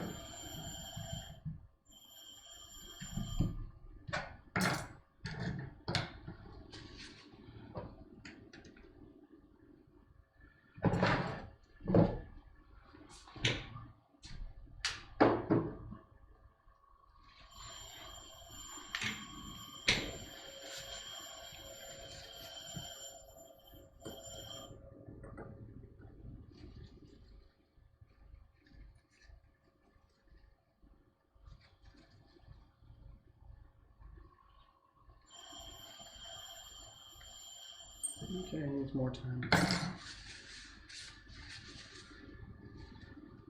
And so yeah, we talked about some nice stuff today. We got the pencil sharpener thing going on. We got the zirconium stick. We're thinking about the hardness, rubberiness of the dark side, and yeah, the dukkata. So I would say this is a pretty good morning. Finish a stone before lunch. It's always a good feeling. Now it's time to eat. We got leftover Thai curry from last night. Oh no, we made a great Thai curry for dinner last night, but then I ate the leftovers already. Okay.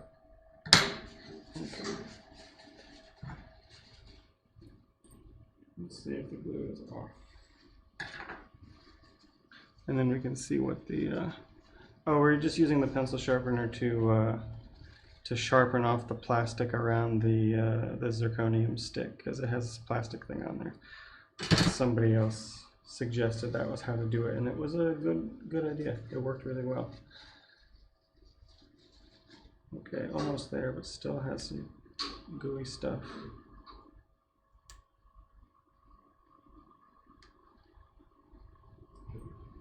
And so yeah, if you guys haven't, if you haven't considered signing up for the class that's this Thursday night on American time, we're going to be checking out all this.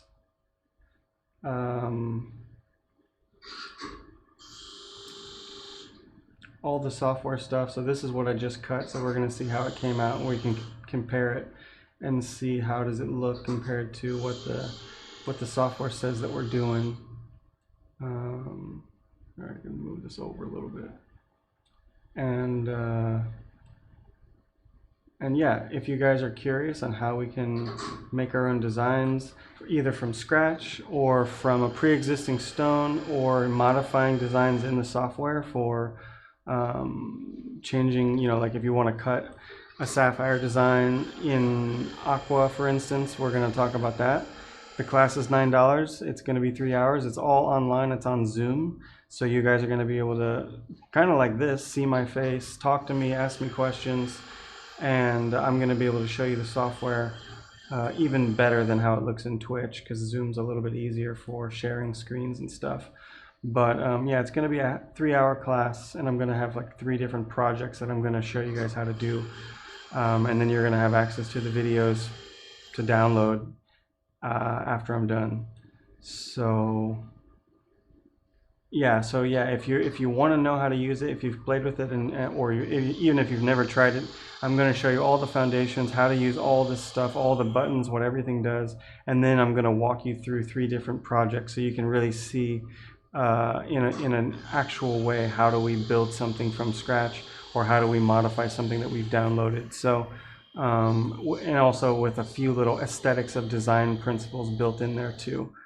So yeah, if you guys are interested in that, I'm going to throw another a link up on social media today, just to let everybody know that it still has a few seats left. I think the American timed class has maybe 10 or 15 seats left, and the European timed class still has like more than 50. So either one. I think both of those work for American times, just one's morning and one's night, depending on where you're at. But so yeah, we're going to be going all through Gem Cut Studio and talking about all that stuff.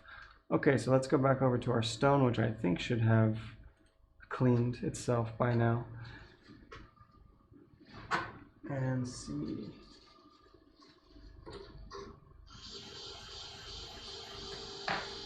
And I've got some other class ideas coming up that I'm thinking about. One of them is going to be called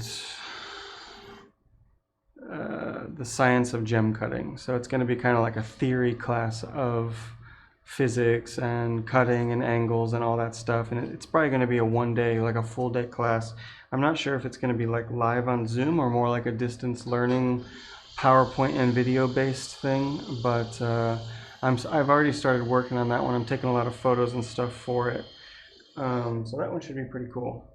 It's going to be more than $9. That's going to be probably you know, a properly priced class. Maybe it'll be a whole one-day class if it's a distance learning thing. Okay, so let's see what we did. It's looking pretty cool, even in my dim lighting over here. Let me show you guys with the magnifying thing. Come on. And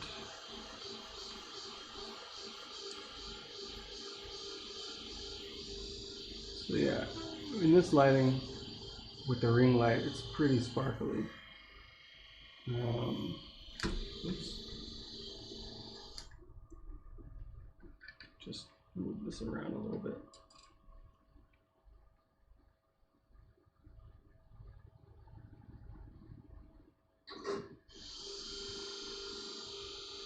So I would say that was a pretty effective design. It's going to look better, obviously, in sunlight, in real life, not in this weird LED. But even on the camera, yeah, pretty cool. And you can see the whole thing lights up in different ways when you turn it around. Like there, you can see there's lots of stuff lighting up all over the place.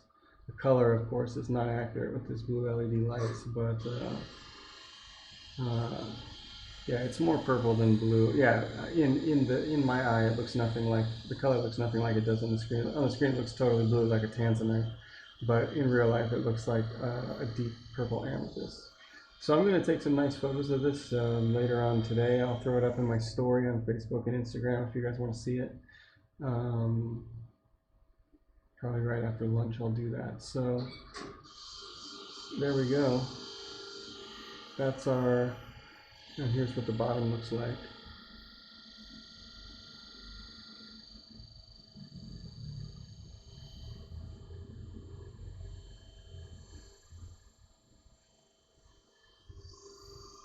So that's kind of our little interactive session today. I'm going to get off here and go eat lunch. But catch you guys here next week at the same time. Catch you at the talk on Wednesday at 9:30 a.m. your Chicago time, Central Time. And yeah, check out the shirts. Or if you look just below this video, there are a ton of links, including Patreon. If you guys want to support me while I'm, you know, just doing all these videos and stuff. If you want to buy something off of our shop, we have gems, we've got shirts, we've got like mineral wall prints that we've shot. All that stuff helps, you know. While the school is closed, I don't have a serious income, just whatever I can put together from all this stuff. So everything helps. And we've got the shirts up to, I think, 2X. If you need, or maybe even 3X, depending. If you need something, I don't know if there is something bigger than that on the company that makes the shirts, but if you need something bigger than that, let me know. Or if the design you want doesn't have the size that the other ones do, let me know, and I can go through the back end and see what's going on. But yeah, we've got a bunch of different ones, and they're shipping from America because the printer's in America, so you guys don't have to do overseas or anything like that. But yeah, we've got stones and all that stuff. So hope you guys enjoyed this, and I'll be here next week. And yeah, we've got webinars on Wednesdays and Sundays now. The Sunday ones are under IGT, which is the School Institute of Gem Trading. So if you're not following us that way on Instagram, IGT Thailand, or on Facebook, IGT Thailand, and stay up to date with the webinars. Or I'm showing the Wednesday webinars on my own Instagram and Facebook. That's just my name, Justin K. Prim, which I think is all down underneath of this video. There's a bunch of buttons down there so you can find all the good stuff. So I'm going to sign off for today. Catch you guys later, and I hope you guys are staying safe, staying isolated, staying occupied, staying sane. Of course, we need the sanity when we get out of this. So thank you. See you later.